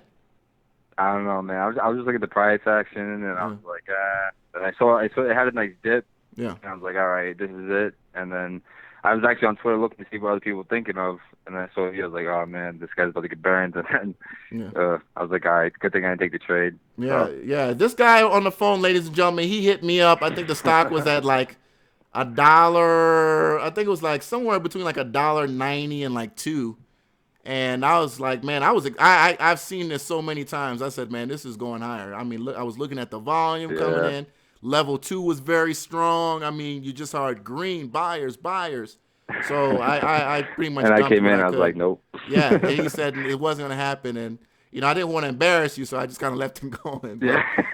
But No, so it's what do you all think good. about It's it? I all mean, do good. you think it's going to keep going? Let me check it out. 1 second. I was actually, I don't know. I think it has another day. I mean, usually it goes by like the 3-day rule, where Yes. third day usually that's it. I don't think it will go really much past that. But I mean, I think if it gets anywhere close to 4, I think that's it. I don't Yeah. think it's going past $4. Yeah. I think if anything, we'll have a nice pullback back down to 3. If anything, but I mean, we got maybe another day or two max. I don't think it's going to wait further than that. Yeah. I think a decent morning for the stock, and then eventually people will come to their senses. I think that 330 that could have been the top today. I think we will try to test it tomorrow, though. I think we could try to test 3 again tomorrow, but we'll see what happens if there's more momentum. Be able to be shown to bust out of that. I doubt it, but if we do break 320, hell yeah, we're gonna go higher. But who knows? If we'll a be lot of able people to. got burned today, man. Yeah. On the short side, a lot of people got burned. So, I mean, if anything, tomorrow it's gonna be heavily short. If it does break 330, like you were saying, I think a lot of people can get squeezed. So we could see even move back up to 354. There it is. Appreciate it, man. Hey, but what other stocks are you looking at right now? I got a couple. First of all, I got BNSO. I was actually watching this over 3, and I wasn't able to get the full move of it because volume started dying down, so I got out for a small gain. But then late day, it broke over highs, and it rolled up. Right now, pre-market's at 382. So I mean, the day looks really good. You got a nice cup and handle kind of going on the 4-hour chart. Even on the daily, it's kind of cupping upwards. But I think this thing could go maybe up to 4. And I don't know if it does get to the highs of what day is that? The 17th of 425, then maybe 450. It's kind of pushing it. But then, if anything, I expect a dip back down to around the 354, 353 area if it does have a green day tomorrow. But this thing might sell off in the morning, and I don't know, read the green move, because this thing now that's kind of pushing it in my opinion. But what do you think of it, the NSO? Not bad. Now, why is the stock up? Like, why is it running the way it's running right now? I've been trying to find that out myself. I've been looking at it. I think it's just based on technicals, I think. Okay. Yeah, because I have not been able to find what the catalyst was that day that, all that volume just suddenly came in like that. But, I mean, yeah, it's running to play the chart, I guess. Yeah, that's what, it's really it. And then besides that, what's the other one? I got a couple. I know, for the, I really don't trade lower than $1 usually. Not for any particular reason. Just I'm not comfortable with it yet. Sure. But if you want to look at REXX, I think that's a gas play. One of my friends actually told me about it. It had a decent day today. It's what was the high of today? It was like 61, something like that. Yeah. I think this is just one of those like longer term type of things. Like you might eventually hit $1 on it. It kind of started sparking up when Trump got elected. Yeah. So I mean, I think this is like one of the it's like coal or natural, not natural, it's regular gas or some shit like that. Yeah. Excuse my language. Let me check it out one sec. But Yeah, it is what do you think of it? REXX? Basically pure oil. Yeah.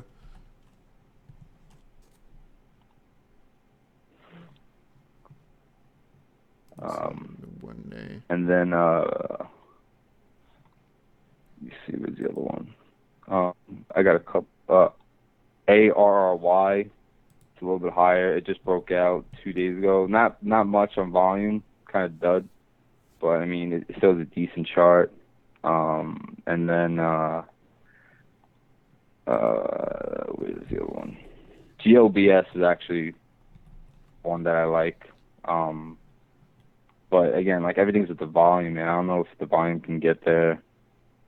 Over 850, it looks good. If it starts to curl up a little bit more, it's at 877 now. Do you want me to keep going? I got a couple. Yeah, one more. I just wanted to break it down so people can kind of see what we're looking at. Going back to that area, I see that the area that looks like that was basically a kind of an RSI, oversold situation here where it just kind of found the floor midday today and really was able to. That's a nice move there on that. See, because somebody could have got caught here though, but nice move on Airy. And after Airy, you brought up GLBS. That's one of the shippers. GLBS. Now that one obviously, some volume has dried up since the whole, it dries, GLBS, and all those other shipping stocks that were running crazy. GLBS down 7% today. I'll probably leave that alone. Looks like some meat still getting off that bone. What did you have after that, though? I got where'd it go? Where is it? I mean, PZRX looks okay. I mean, this is kind of like the early stages of it. I mean, it's at 179 now. PZRX. I don't know. It's kind of has a similar daily, kind of like BNSO a little bit, just without that long wick that BNSO had. So I mean, it looks alright. It's kind of early, like I said. If this thing gets above 2 and it starts to curl up a little bit more, then I'm gonna start looking at it a little bit better. And then once it hits like 250, I might get in for like a small swing up towards the highs of like 3. But I mean, the volume is just low on it too. I mean, right now, a lot of the ones I'm looking at had the big days, and then it has a small pullback, and then consolidates for a little while, then it starts going back up. So like Live is another one, LIVE, that kind of starting to curl back up here. Okay. Yeah, I mean that's really it. And then let me see. Just going through my watch list here. Yeah, we talked about Live. Yeah, we talked about Live earlier. Live, nice couple days for Live. And again, this is just, volume is slowly coming in. And it's, in fact, every day this week we've got an increase in volume in Live. So we'll continue to watch that moving forward and see what happens there. Yeah. Well, that's really it. What did you think of REXX? What did you think of that? REXX is good. When we talk about the oil, I think there are a couple some better charts. But I mean, if you're looking to swing it, it's going in the right direction. A little bit slower than I probably would want to. I mean, over what is it now? 10 days, it's gone up 10 cents. So I mean, it's slowly getting up there. So it looks pretty safe moving forward. Where are we at right now in gas anyway? Where are we at? 50, 52. So, I mean, as long as that continues to stay aggressive, then, this could continue to move up higher. I don't like the fact that the stock didn't do anything today. It did have a good range today, though. But the fact that it didn't maintain, any gains whatsoever today, that's kind of disappointing. But we'll see what it continues to do. It looks like it's got some strong support here at 56. So this is, I think, the second time it closed at that price. So we'll see what happens. All right. Yeah. Appreciate it, man. Thank you for the call. Man. All right, no problem, man. Have a good night. All right. Thank you. Appreciate the call, man. Yeah, like I said, he thought I was going to take the L today on NVCN. He thought I was going to take the L on NVCN, but I'd seen that too many times, man. Too many times. I knew that was going to go higher. And then level 2 was just beautiful in NVCN today. If you had the opportunity to watch level 2, I mean, that was absolutely incredible amount of buying. I mean, you just see that the buying is just, flashing beautiful green. You see all that green flashing, it's a beautiful sight. It really is. In that left-hand column. Yes, indeed. Yeah, a lot of great picks tonight. I'm going to keep an eye on this REXX because the one time you kind of discount it, that's when it just starts to run crazy. Impact, let me see if it's TPL. Okay, it's a $55 million market cap. Let me see, TPLM. TPLM is one of those. TPLM is one of the ones that we kind of forget about here. TPLM, 35 cents a share. All right, so not about half the market cap of Rex, but they're very, very similar. Stocks that move up slowly. In fact, let me put Rex in here. Can I put Rex in here? Let's put Rex in here. REXX. And let me see. Let's make this a line. You guys know I love to darken it. All right, so there he goes. They move very, very similarly. That's why, TPLM and Rex, they move very similar. So that's why when Rex moves, I look at TPLM because I can buy more of TPLM. And they both have really, really great volume, over 1 million plus. So as you can see here, TPLM, Rex, they move very, very similar, almost identical, really, almost identical. And so when Rex moves, TPLM is moving. And I like TPLM just because I can buy a ton more. All right. But yes, Rex is dirt cheap too. Rex is dirt cheap, 65 cent stock. But when you can buy twice, right, for half the price, why not? Appreciate that, Sinclair. Yeah, appreciate that. Yeah, Oakland definitely. Yeah, TPLM is a good move. MNKD, let's look at MNKD. Mankind, this is the biotech group, and Mankind. We've talked about this company too, and it's been one of those spikeability plays from a while ago. And kind of went, out of favor. As you guys remember, Mankind from really kind of earlier when we started the show back in July. Mankind was one of the biggest gainer lists on the market at that time. Kind of lost favor, became a great short for a lot of people. And sure enough, Mankind back to its running ways.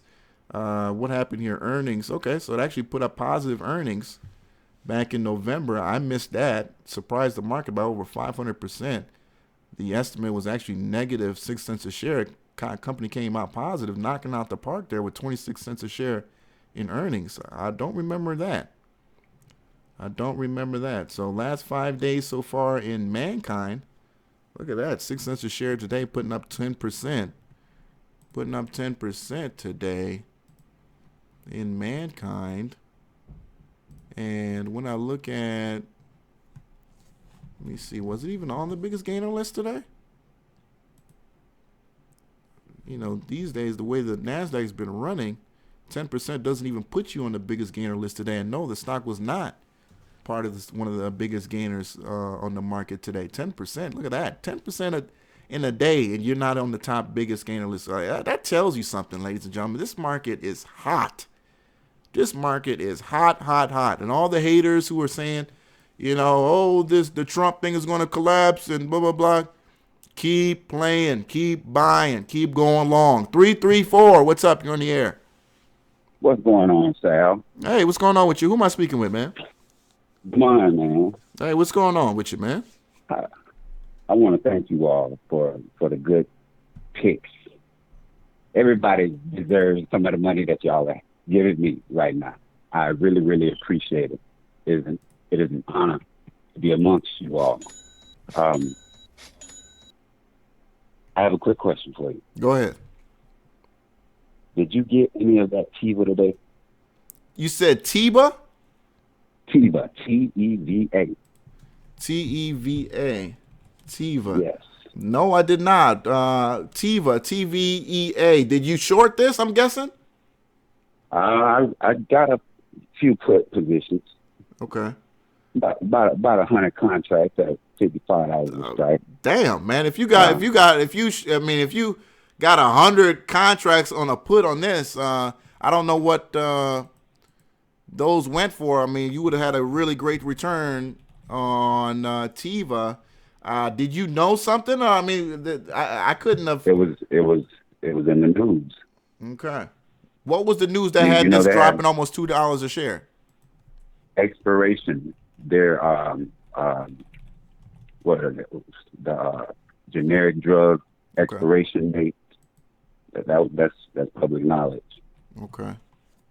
TEVA.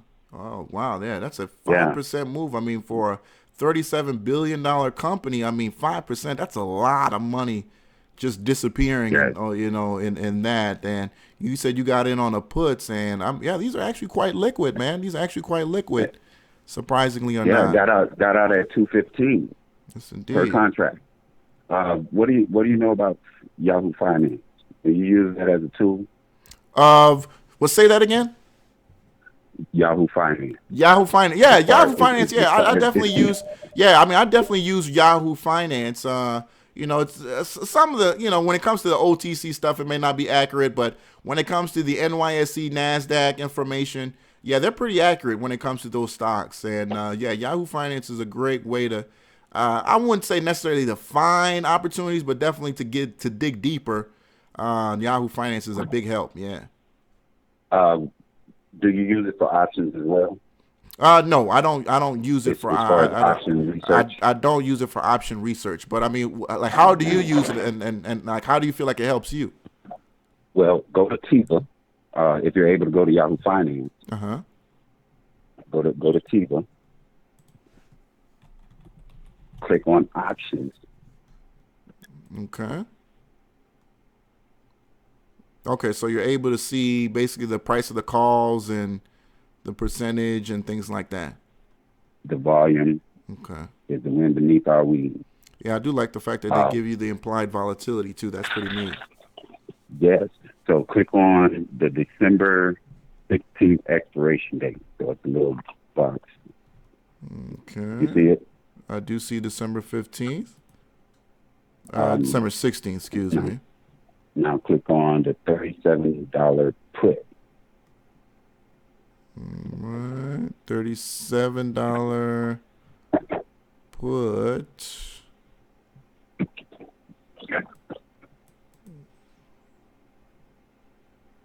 All right, $37 put. Yeah, it went up $1.50 today. You see what that close was? That previous close? Previous close was 67 cents a share.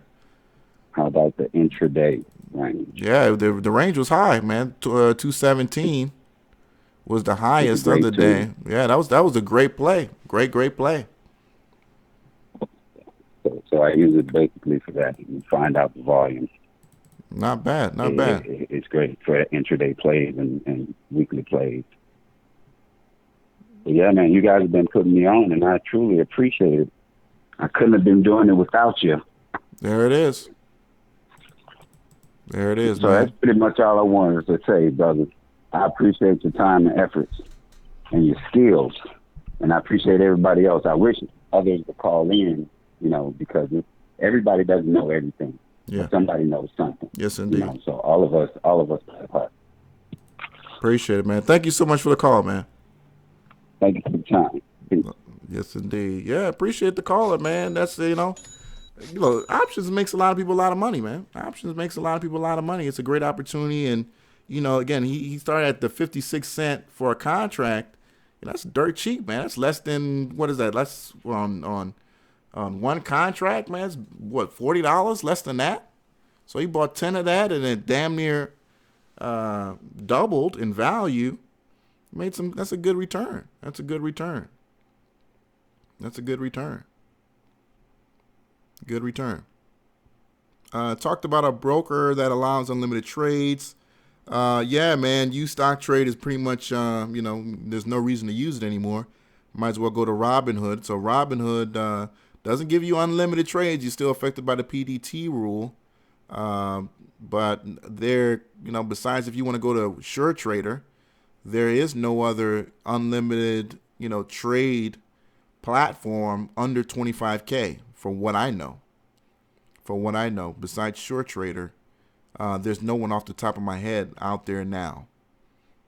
All right, NWBO. Let's talk about NWBO. NWBO. That's another slow one. 760. What's up? You're on the air. What up, Saul? It's Trading Jedi, bro. Hey, Trading Jedi. What's good, man? Is this your first call? No, man. I called about the Bitcoin. That was my. Oh, yes. Thank you for that. Appreciate it. Explaining to everybody what the Bitcoin was. Trading Jedi. Thank you, man. And hey, I saw you in the chat room. You said that AMD is going to pull back to 8 something. What makes you feel that way? Dude, it's one of my biggest secrets. I don't really like to give it away. It's an indicator. It's called slow-moving stochastics, but this thing has made me all my money, and it basically, what I see the reading I picked up today when I pulled up the chart when you guys mentioned it just now is it's lost what I call an embedded reading, which means that, yeah, there's a hella strong trend. That means that you could break above Bollinger Bands, you can break above all kinds of resistance points, but when you lose this reading, it's a momentum indicator. When you lose this, you're going to hit your 18-day average of closes. You're going to reverse and hit that. Whether you're in a bull or a bear trend, 99% of the time you're going to hit your 18-day average of closes pretty quickly. So I just saw that it lost it today. And the only opportunity it has to get that back is it has to gap up strongly and close strong tomorrow. So if it doesn't do that, I really see it happening in the next 5 days, cruising to like the 825-ish, maybe like a little higher. Okay. So you don't necessarily believe that tomorrow is the day that AMD goes back to $8?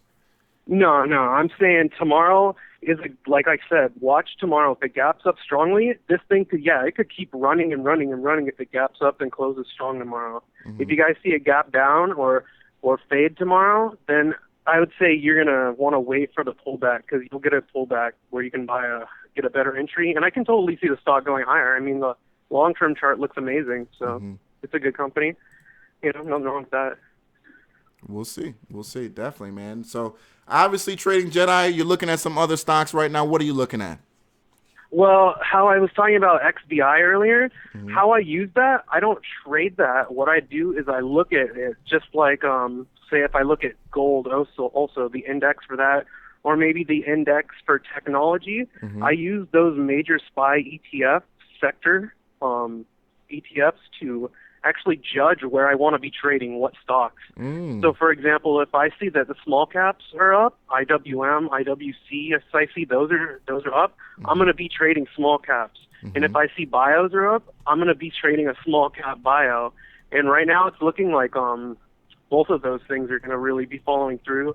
Just based on the market activity, I think that we're just going to keep grinding higher, just senselessly grind higher in small caps, and looks like bios are reversing sharp. They do that. So the stocks I'm looking at right now for small cap bios are AMGA. That's a familiar one. Yeah. But we got a little boost in volume today, just a little bit. And, this could be the beginning. We could be looking at the beginning of a multi-day run. I don't know. That's always how it starts, just a little trickle of volume, And the other one is CRDS, Crossroads. So that one actually got a nice boost in volume today, too. I'm not sure if it's going to go much higher, maybe like a 20-30%, because I see there's some resistance 30% ahead around there. But if we break that, it could be like a blue sky breakout. There's a good amount of volume that came in, it looks like. Yeah, that's a pretty good, average volume for 40,000 shares. And today over 250. That's almost 400% higher today. And not necessarily any news that brought those people in. So, that and it looks like it was basically a chart setup, really, that brought that into that's what I'm saying. Like, a lot of it's just going to be technicals, especially if you guys see the small caps and the bios going. Just buy up whatever small cap bios that are, spikeable and not completely, like, just in the toilet. Yeah, that was another setup where the bands just got really tight, and investors saw that and it just launched. I mean, that's a huge move right there. Nice. Yeah. Yeah, and then, AMDA, it gets pumped sometimes. I don't know. I'll keep an eye on that, but, it gets pumped, and it's in the sector. So it's just something I like to keep an eye on. But it's been a lot of great picks tonight. I'm stoked. I'm really stoked with the community. I'm digging it. Everyone's got a lot of great stuff to offer, and all the new people are really receptive and eager to learn. It's like a great environment, dude. Oh yeah, I mean, I and that's why I created this, man, because I really wanted to talk about stocks that just weren't on, CNBC, and I couldn't afford that shit. You know what I mean? I want to be able to. I just got tired of hearing about Disney and Netflix all damn day. So I wanted to be able to start a community where we can talk about, the kind of stocks that I like to talk about. So I'm just happy that I was able to bring everybody together, and you guys are really what makes this show run. I'm just the host, so I really appreciate every single one of you. Heck yeah, man. Well, just keep doing what you're doing, bro. I really appreciate it. Let's trade well and make some money, everybody. Yes, indeed. And Trading Jedi, before you get off the air, though, you mentioned your indicator real quick. I'm seeing people in the chat room want to know a little bit about it. Can you explain a little bit about the indicator and like what exactly it's supposed to measure? It's called slow-moving stochastics. Whenever you get a reading above 80, you're going to see two lines, a K and a D line, which are basically a slow and a fast-moving average. Whenever both of those lines get above either 80 or 20, if it's locked in above, if they get above 80 and they start moving sideways above that number, that means that you're locked into a bull trend. That means no matter what resistances you see, Bollinger Bands, 200-day moving day averages, whatever resistance, it's going to plow through it. And same thing with the under 20 reading, it's going to be locked into a bearish reading. So if those lines move after the third day, going sideways under that, that's when you get those trends and that just last like days, or go from being super oversold to like breaking the Bollinger Band several days in a row, Yeah, I'm definitely going to have to find that indicator and how you use it. Are there any particular settings you prefer to use on it, or just the way it's definitely on the daily chart. Okay. You're definitely going to want to look at that on the daily chart. Yeah. And honestly, if you Google Ira, or not Google, if you look in YouTube and just look up Ira Epstein, I'll spell that out in a minute. But he does he has some classes. He's an older guy, but he likes to talk about that all the time. I kind of took that from him, but I found that to be that's the strongest indicator. I don't use any one indicator. I use all kinds of different relationships and indicators, but that's the best single one that's really took my trading to the next level. Just adding that with a lot of other things kind of helped me fill in a gap. And I'll put it up there. If you look in Ira Epstein on YouTube, he does daily market reviews. So like 3 times a day, he'll do like a update on the market. But he's also like pushing classes too. But it's legit, dude. He does a lot of chart schooling, and it's cool for the new people. They want to watch that every day. It'll just sink in eventually. There it is, man. Appreciate it. Thank you so much for the call, Trading Jedi. For sure, man. There it is. Appreciate it, man. Thank you so much, Trading Jedi. Again, the community is growing. Thank you to you people who really love this show. You guys make the show.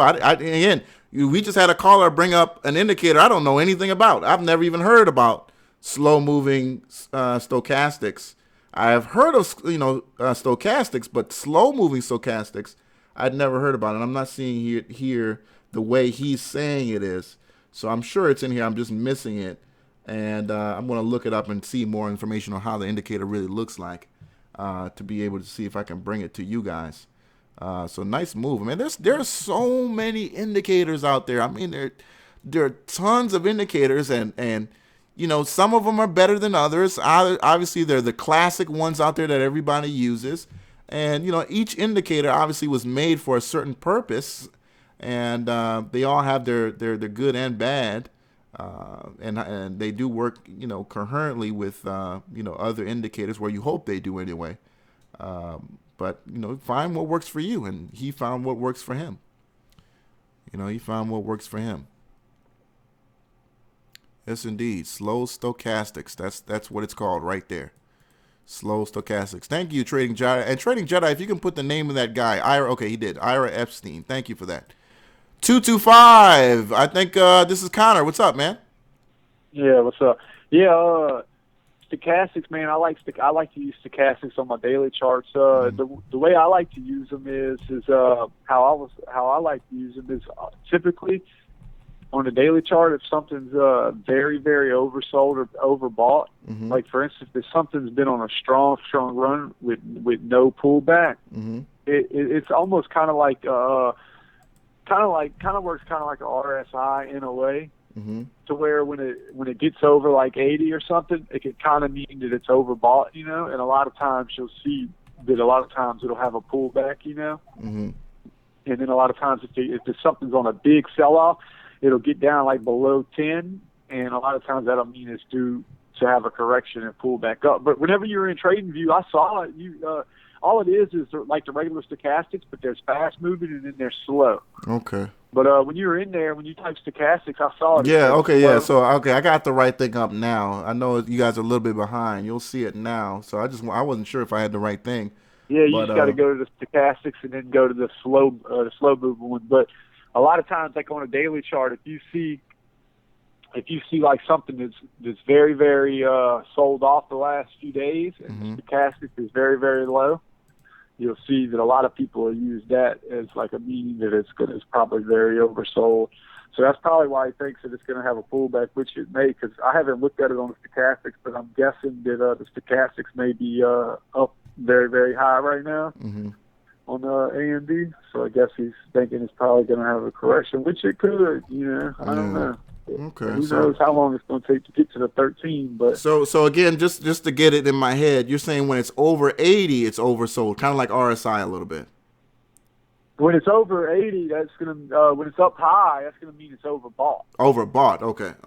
Right. That means it's it's very bullish. Okay. At the moment, but it could also it basically means the stock's in a very, very bullish pattern, but it could also mean that it's overbought and it's basically it's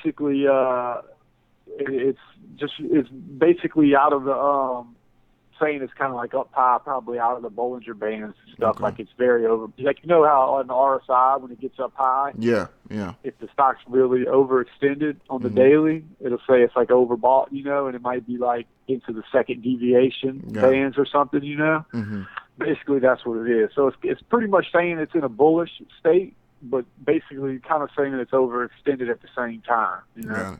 Got it. So it is a bullish thing at times, but it can also mean that it's due for a pullback, you know. Right. So that's kind of how I use it. Like a lot of times, whenever I see it, if I see it get to extremes, like up to 90, usually anytime you usually see a stochastic get up to like 80 or 90, pretty much like you said, most of the time you're if it stays, it might not happen the next day. It might stay bullish for the next day, but if that stochastic stays up that high, it's probably not going to stay up that high too many days before it has a nice pullback, you know? Okay. That's usually the case with that. I mean, it might happen every now and then, but if it gets up that high, or if it gets below like 10, or if it ever gets down like below 10 or to the 5, and a lot of times you'll see the stock will definitely have an update. You know, it'll pull back or trace a little bit. Okay. So that's about the only time I really use it. It's a pretty good indicator, though. I like to have it on my daily charts. Not a bad. For sure.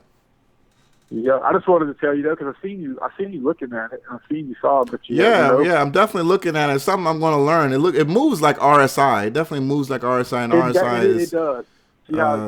It does. It's kind of the same thing. I mean, I don't think it's really anywhere close to the same thing, but it kind of works.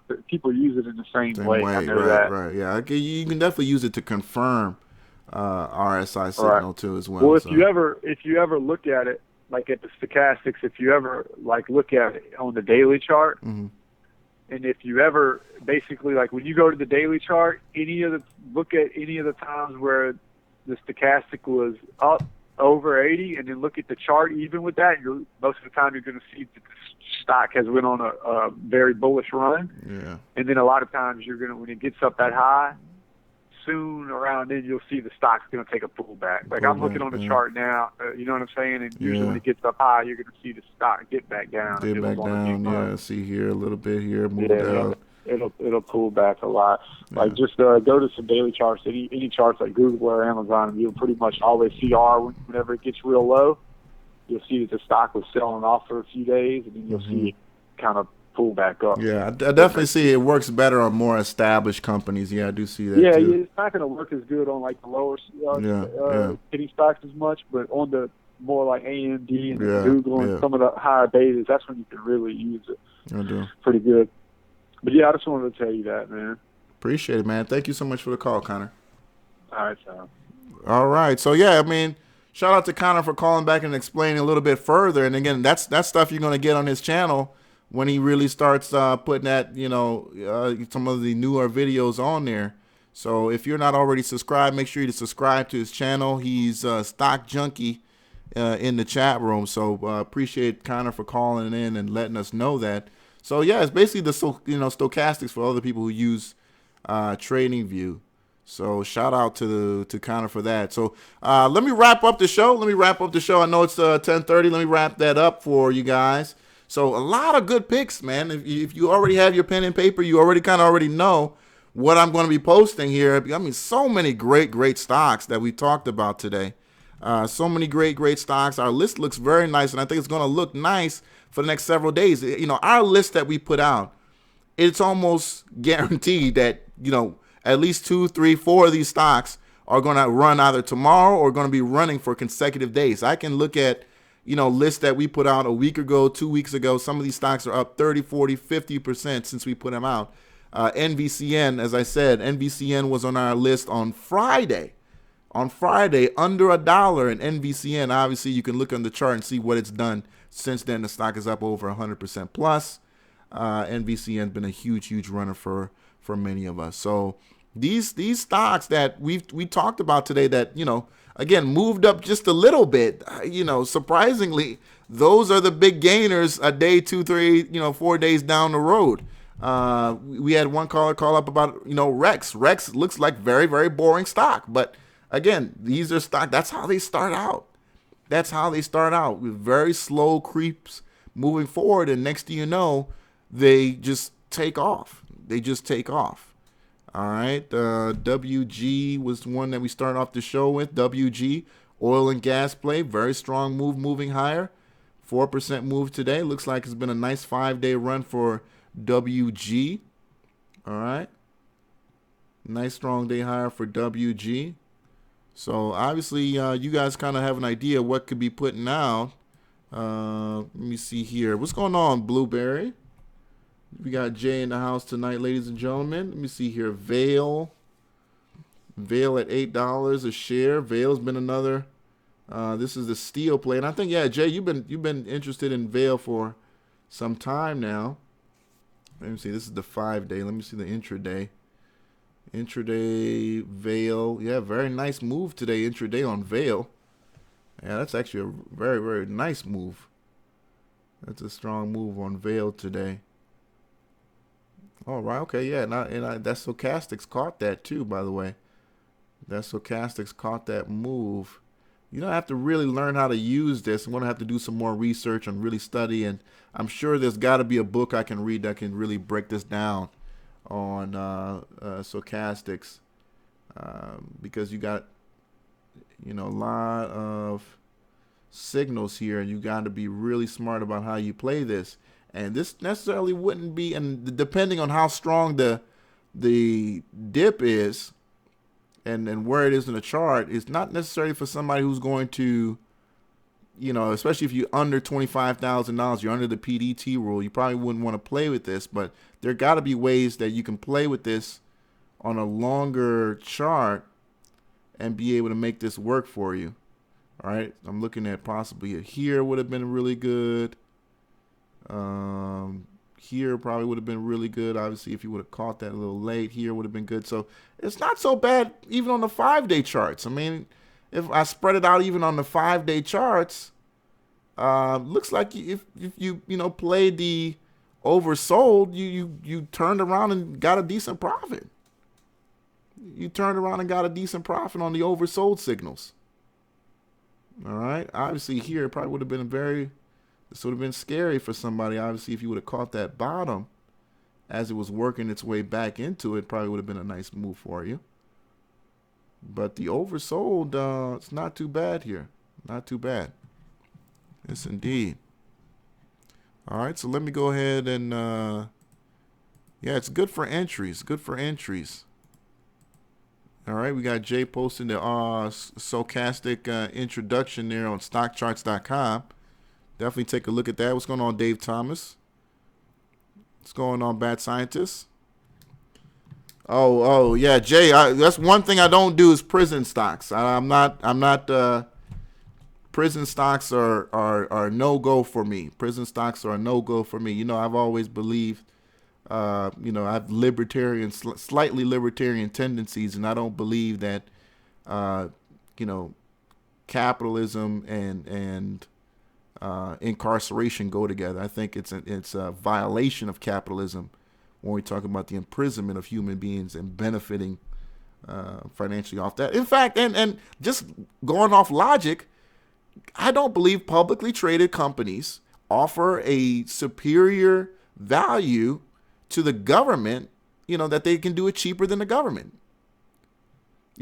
Because if you have a publicly traded company, a corporation that says that they can house people cheaper than the government can do it, now you got me thinking, okay, so what meals aren't being served? Who's going to sleep on without a cot? You know what I'm saying? I'm thinking because we know corporations have to increase value for their shareholders. So if you're a prison, what are you doing to get more people to come into your prison? Because that's how you make money, right? By keeping your prison full. So we know that there are private prisons out there that are literally creating ways to keep people within their facilities by creating what they're called like penalties for time. So let's say you don't do your work on time, or you fight in the shower, you get an extra 30 days and they go to the judge and try to get you more time. And, it's a violation of capitalism. And I couldn't logically, benefit from that. You know what I'm saying? Yeah, it's wrong. It's wrong on many levels. If you're truly a capitalist and you believe in, America, you don't support publicly traded prisons. You're just not. Let me see here. Let me see. AUPH, one of our old school winners.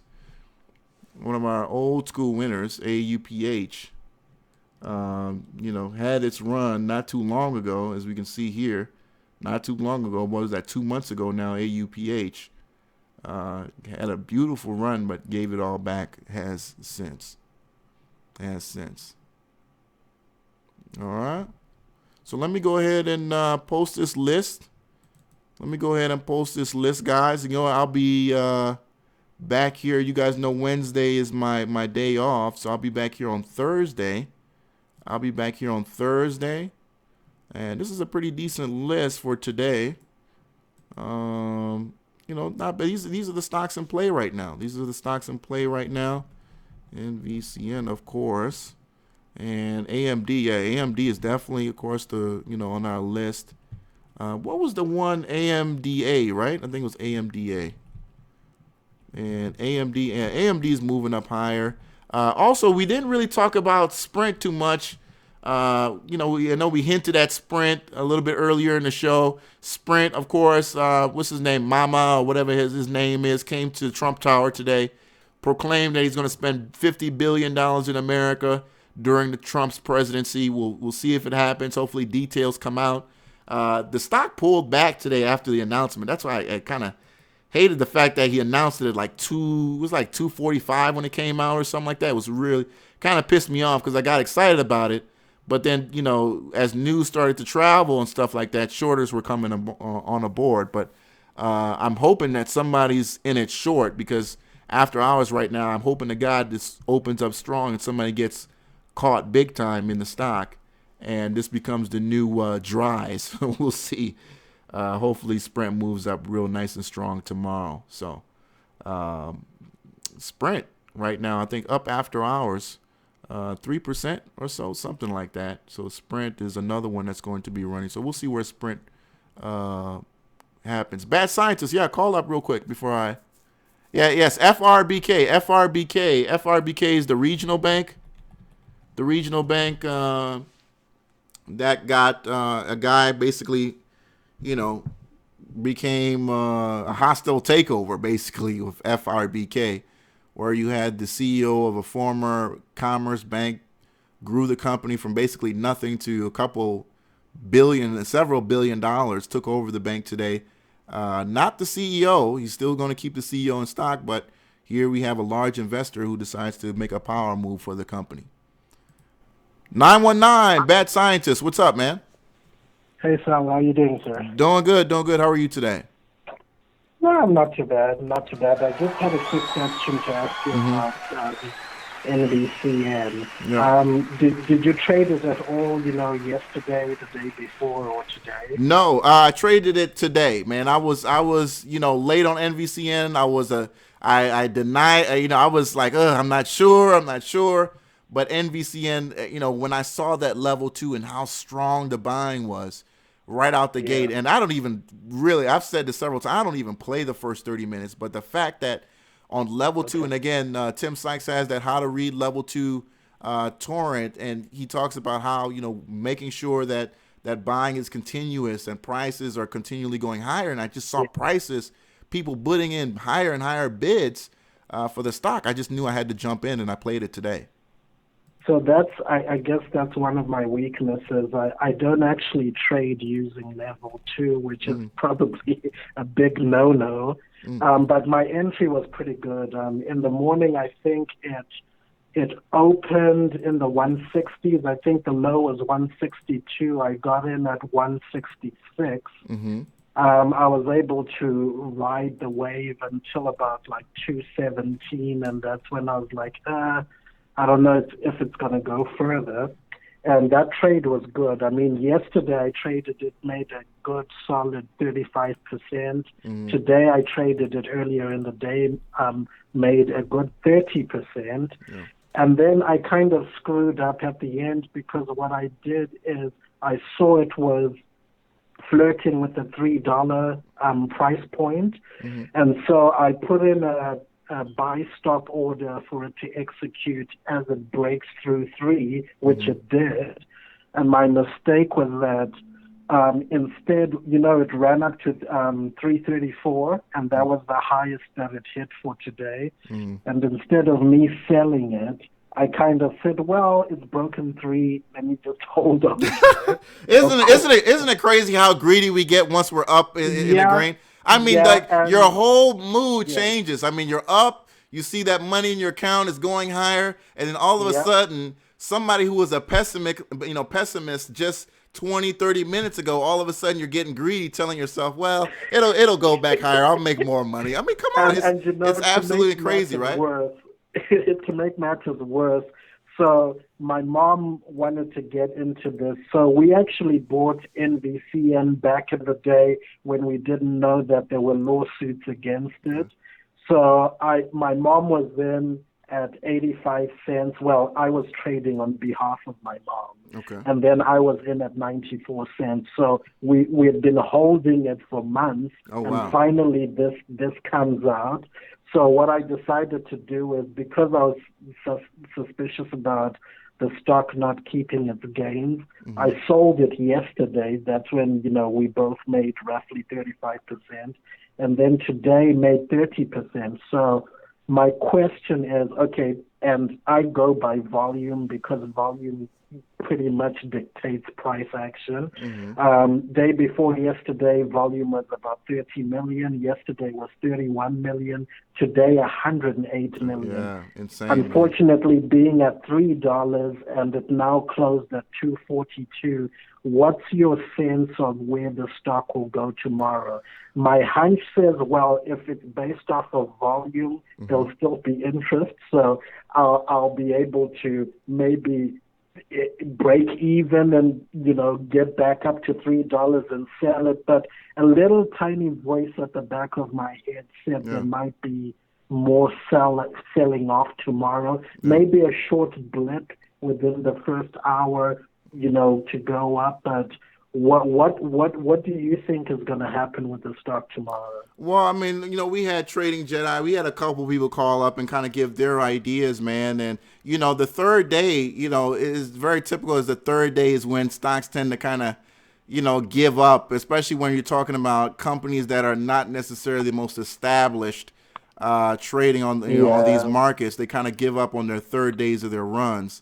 We had that rule broken a couple times, recently. Right, I can think of Dries and a couple other ones from a week or two ago. But, I expect the bag holders, because that's when the third day is typically when the bag holders show up. They show up when the stock's been running for 2 days and, they've been kind of on the sidelines, and all of a sudden they show up. So they'll show up and it'll be a strong morning, right? It'll gap up huge in the morning.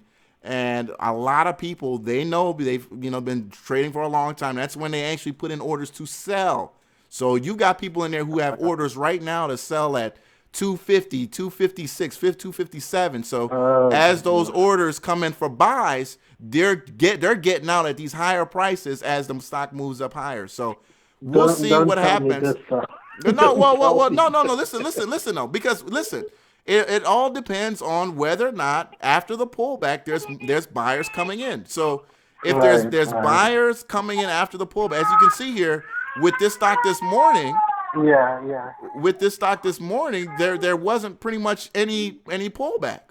So the stock continued to keep going because even though there were people who sold in the morning, there were more buyers than sellers, and the stock stayed up. So tomorrow, it's going to be determined whether or not in the first 30 minutes are there more buyers than sellers. If there are not more buyers than sellers, then you're going to see the pullback, and it's going to pull back even lower. So we'll see what happens.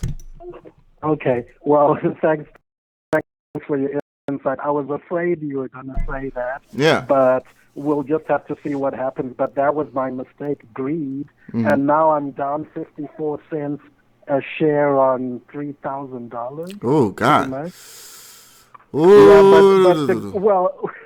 But the good thing is that though, between yesterday and today, I made both $550 for myself and my mom. Sure, because basically we both went in 50-50.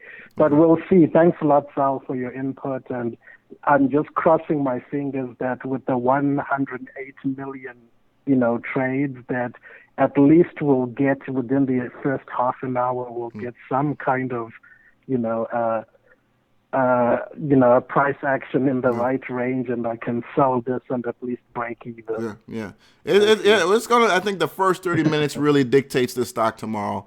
I honestly believe that, and we'll see what happens if there's support there, man. But if we start showing weakness early, man, the shorters are gonna come, man. They are going to come. I should have. I mean, I think I remember I messaged you and who was it on Twitter, and I was talking about VWAP. And VWAP was around like $2.25, and I'd even said that this stock is going to try and retest VWAP. But when it went for $3, I thought, okay, if it breaks $3, it will probably close at or near $3, but that didn't happen. So I'm just keeping my fingers crossed, but thanks for your insight, and I was afraid you were going to say more than likely it'll drop, so I don't know what I'm going to do. Maybe we'll see, man. I hope you're able to, make some good money, and it gets back to where you need to go, and, you get back into the black, but You know, we're pretty far, man. We're pretty far from 334, and it's going to take Yeah, I some know. strong volume to get back up there.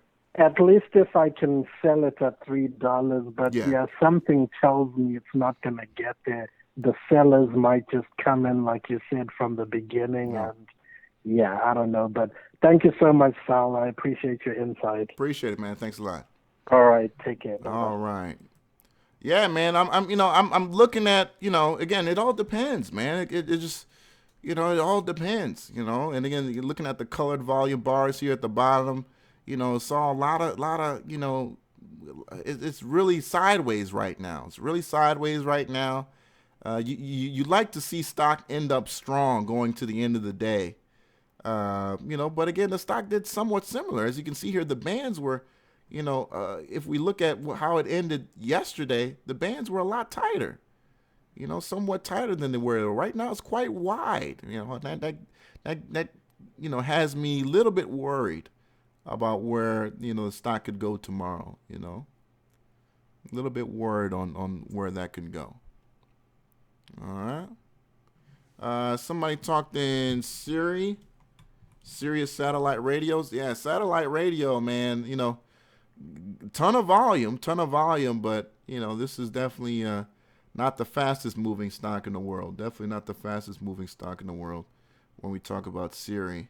But Siri looks like it sold off here a couple of days ago there on the 3rd through the 4th. Looks like it's headed back to the 460s, or trying to get back that way. So it looks like a safe swing, though. Looks like a pretty safe swing for a patient investor over the next maybe 2-3 days into next week. Sirius satellite radio trying to touch back the 450s again. So possible 10 cents could be in your pocket as it tries to get back to winning ways in Siri. All right. Yeah, when we talk about NVCN, man, there's so much meat on the bone. There's so much meat on the bone for a shorter right now. I mean, look, a $75 million deal is great. It's great news, but at the end of the day, that money is not on the balance sheet on NVCN right now. And as we say this several times, good news turns into bad. Good news turns into old news. And at the end of the day, NVCN has the deal, but they don't have the cash. And the stock has ran up without the cash. So will that show up on their bottom line? Sure enough, it will. But it's going to give some of that back. And I just would hate to be long as the stock does so. All right, as the stock does so. All right. Yeah, we talked about ETRM. ETRM is, is doing this, Take care, Connor. Appreciate it, man. And again, sign up for Connor's channel if you hadn't already liked it. Make sure everybody in the chat room, too, like this video if you can, please. Go ahead and scroll down a little bit and click that thumbs up right there for me. I would really, really appreciate it. Click that thumbs up for me. I appreciate it. Thank you so much. So let me go ahead and put that in the chat room. Again, a lot of decent plays for tomorrow. A lot of decent plays. Several different segments of the market. But nice play there. A couple of plays that could develop over the next couple of days. Obviously, we have the plays that are in play right now. But a couple plays in there: Airy, Live, AMDA, CRDS. When we looked on the charts, those were plays that could develop over the next couple of days, and set your alerts on it and see whether or not they come back. They continue to move higher. All right. So appreciate it, ladies and gentlemen. Another great day on the show. I hope you guys learned something. I know I did. Now time to, of course, one thing I like to do even after the show is I read a couple pages of, maybe a good book. I'm reading the book called Momo Traders right now. Really good book. And I think you guys should definitely go and take a look at that Momo Traders. I think it's like $40 on Amazon, but I just got the torrent on Pirate Bay. I talked a little bit about level 2 quotes today. If you don't already have it, I know most of you guys already have it. Here's the torrent. Tim Sykes, How to Trade Level 2 Quotes. There it is. Free, ladies and gentlemen. Absolutely free. Again, don't hate the player, hate the game. Don't hate the player, hate the game. Okay, this is publicly available information. All right? Don't sue me, sue Pirate Bay. I'm just giving the link. How to use level 2 quotes. That's a great torrent. I want to say it's a couple hours, 4 or 5 hours or so. Great torrent, man. Great torrent. Tim Sykes, great trainer. How to use level 2 quotes. Great DVD. You guys can watch there, of course, for free. Make sure you download BitTorrent or uTorrent and then selecting Get This Torrent after you install that program. All right, so after you install uTorrent or BitTorrent, then go on that website and click Get This Torrent, and the torrent will pop up and download it for you. All right? Yes, indeed. And I think that's a wrap for today. We'll be back again here Thursday. I know I gave you the book. I just told you about the book Momo Traders. Really good book. It's kind of big. The file's kind of big because it was literally scanned in page by page. It was kind of scanned in page by page. There's the torrent for that book Momo Trader. I think on Amazon. What's it going for on Amazon right now? Let me check. It's a very popular book on Amazon. Let me see here. Momo Trader. I think on Amazon it's going for, all right, $36. Actually, yeah, right now it's actually at $36. A couple people are selling it used for $100. Yeah, actually, yeah, $100. If you want to buy it, it's $100 right now for Momo Traders. Looks like it's out of print right now. So, yeah, there it is. I just gave it to you in the chat room absolutely free. Somebody out of the generosity of their heart scanned in page by page. So it's kind of big. But you can go ahead and download it and get yourself a little one of those little cheap, ones from Walmart tablets, and just, download some of the PDFs on it and read it, man. It's a really, really great way to get some knowledge, get your pen, write some notes, grow your mind and learn a lot more. So shout out to Trading Jedi for introducing me to Stochastics and Connor as well. Appreciate you guys in the chat room. All right. So thank you guys, ladies and gentlemen. Appreciate you for joining me. You said this was a quick episode. 2.5 hours is quick. Everybody's used to these 6-hour episodes. That's why. He said 2.5 hours was quick. All right. Appreciate you guys so much for joining me. I'll be back here Thursday in the chat room. Shout out to everybody who watched us today.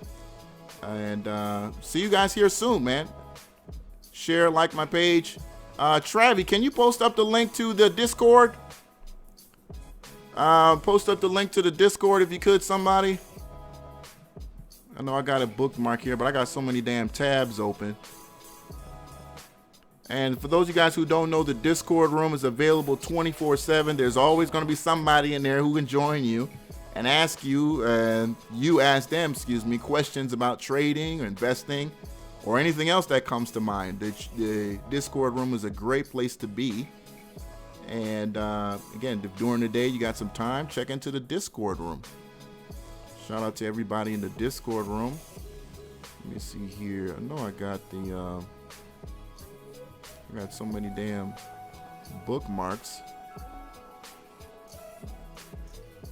Let me see here. I got so many damn bookmarks. Let me get it for you guys here.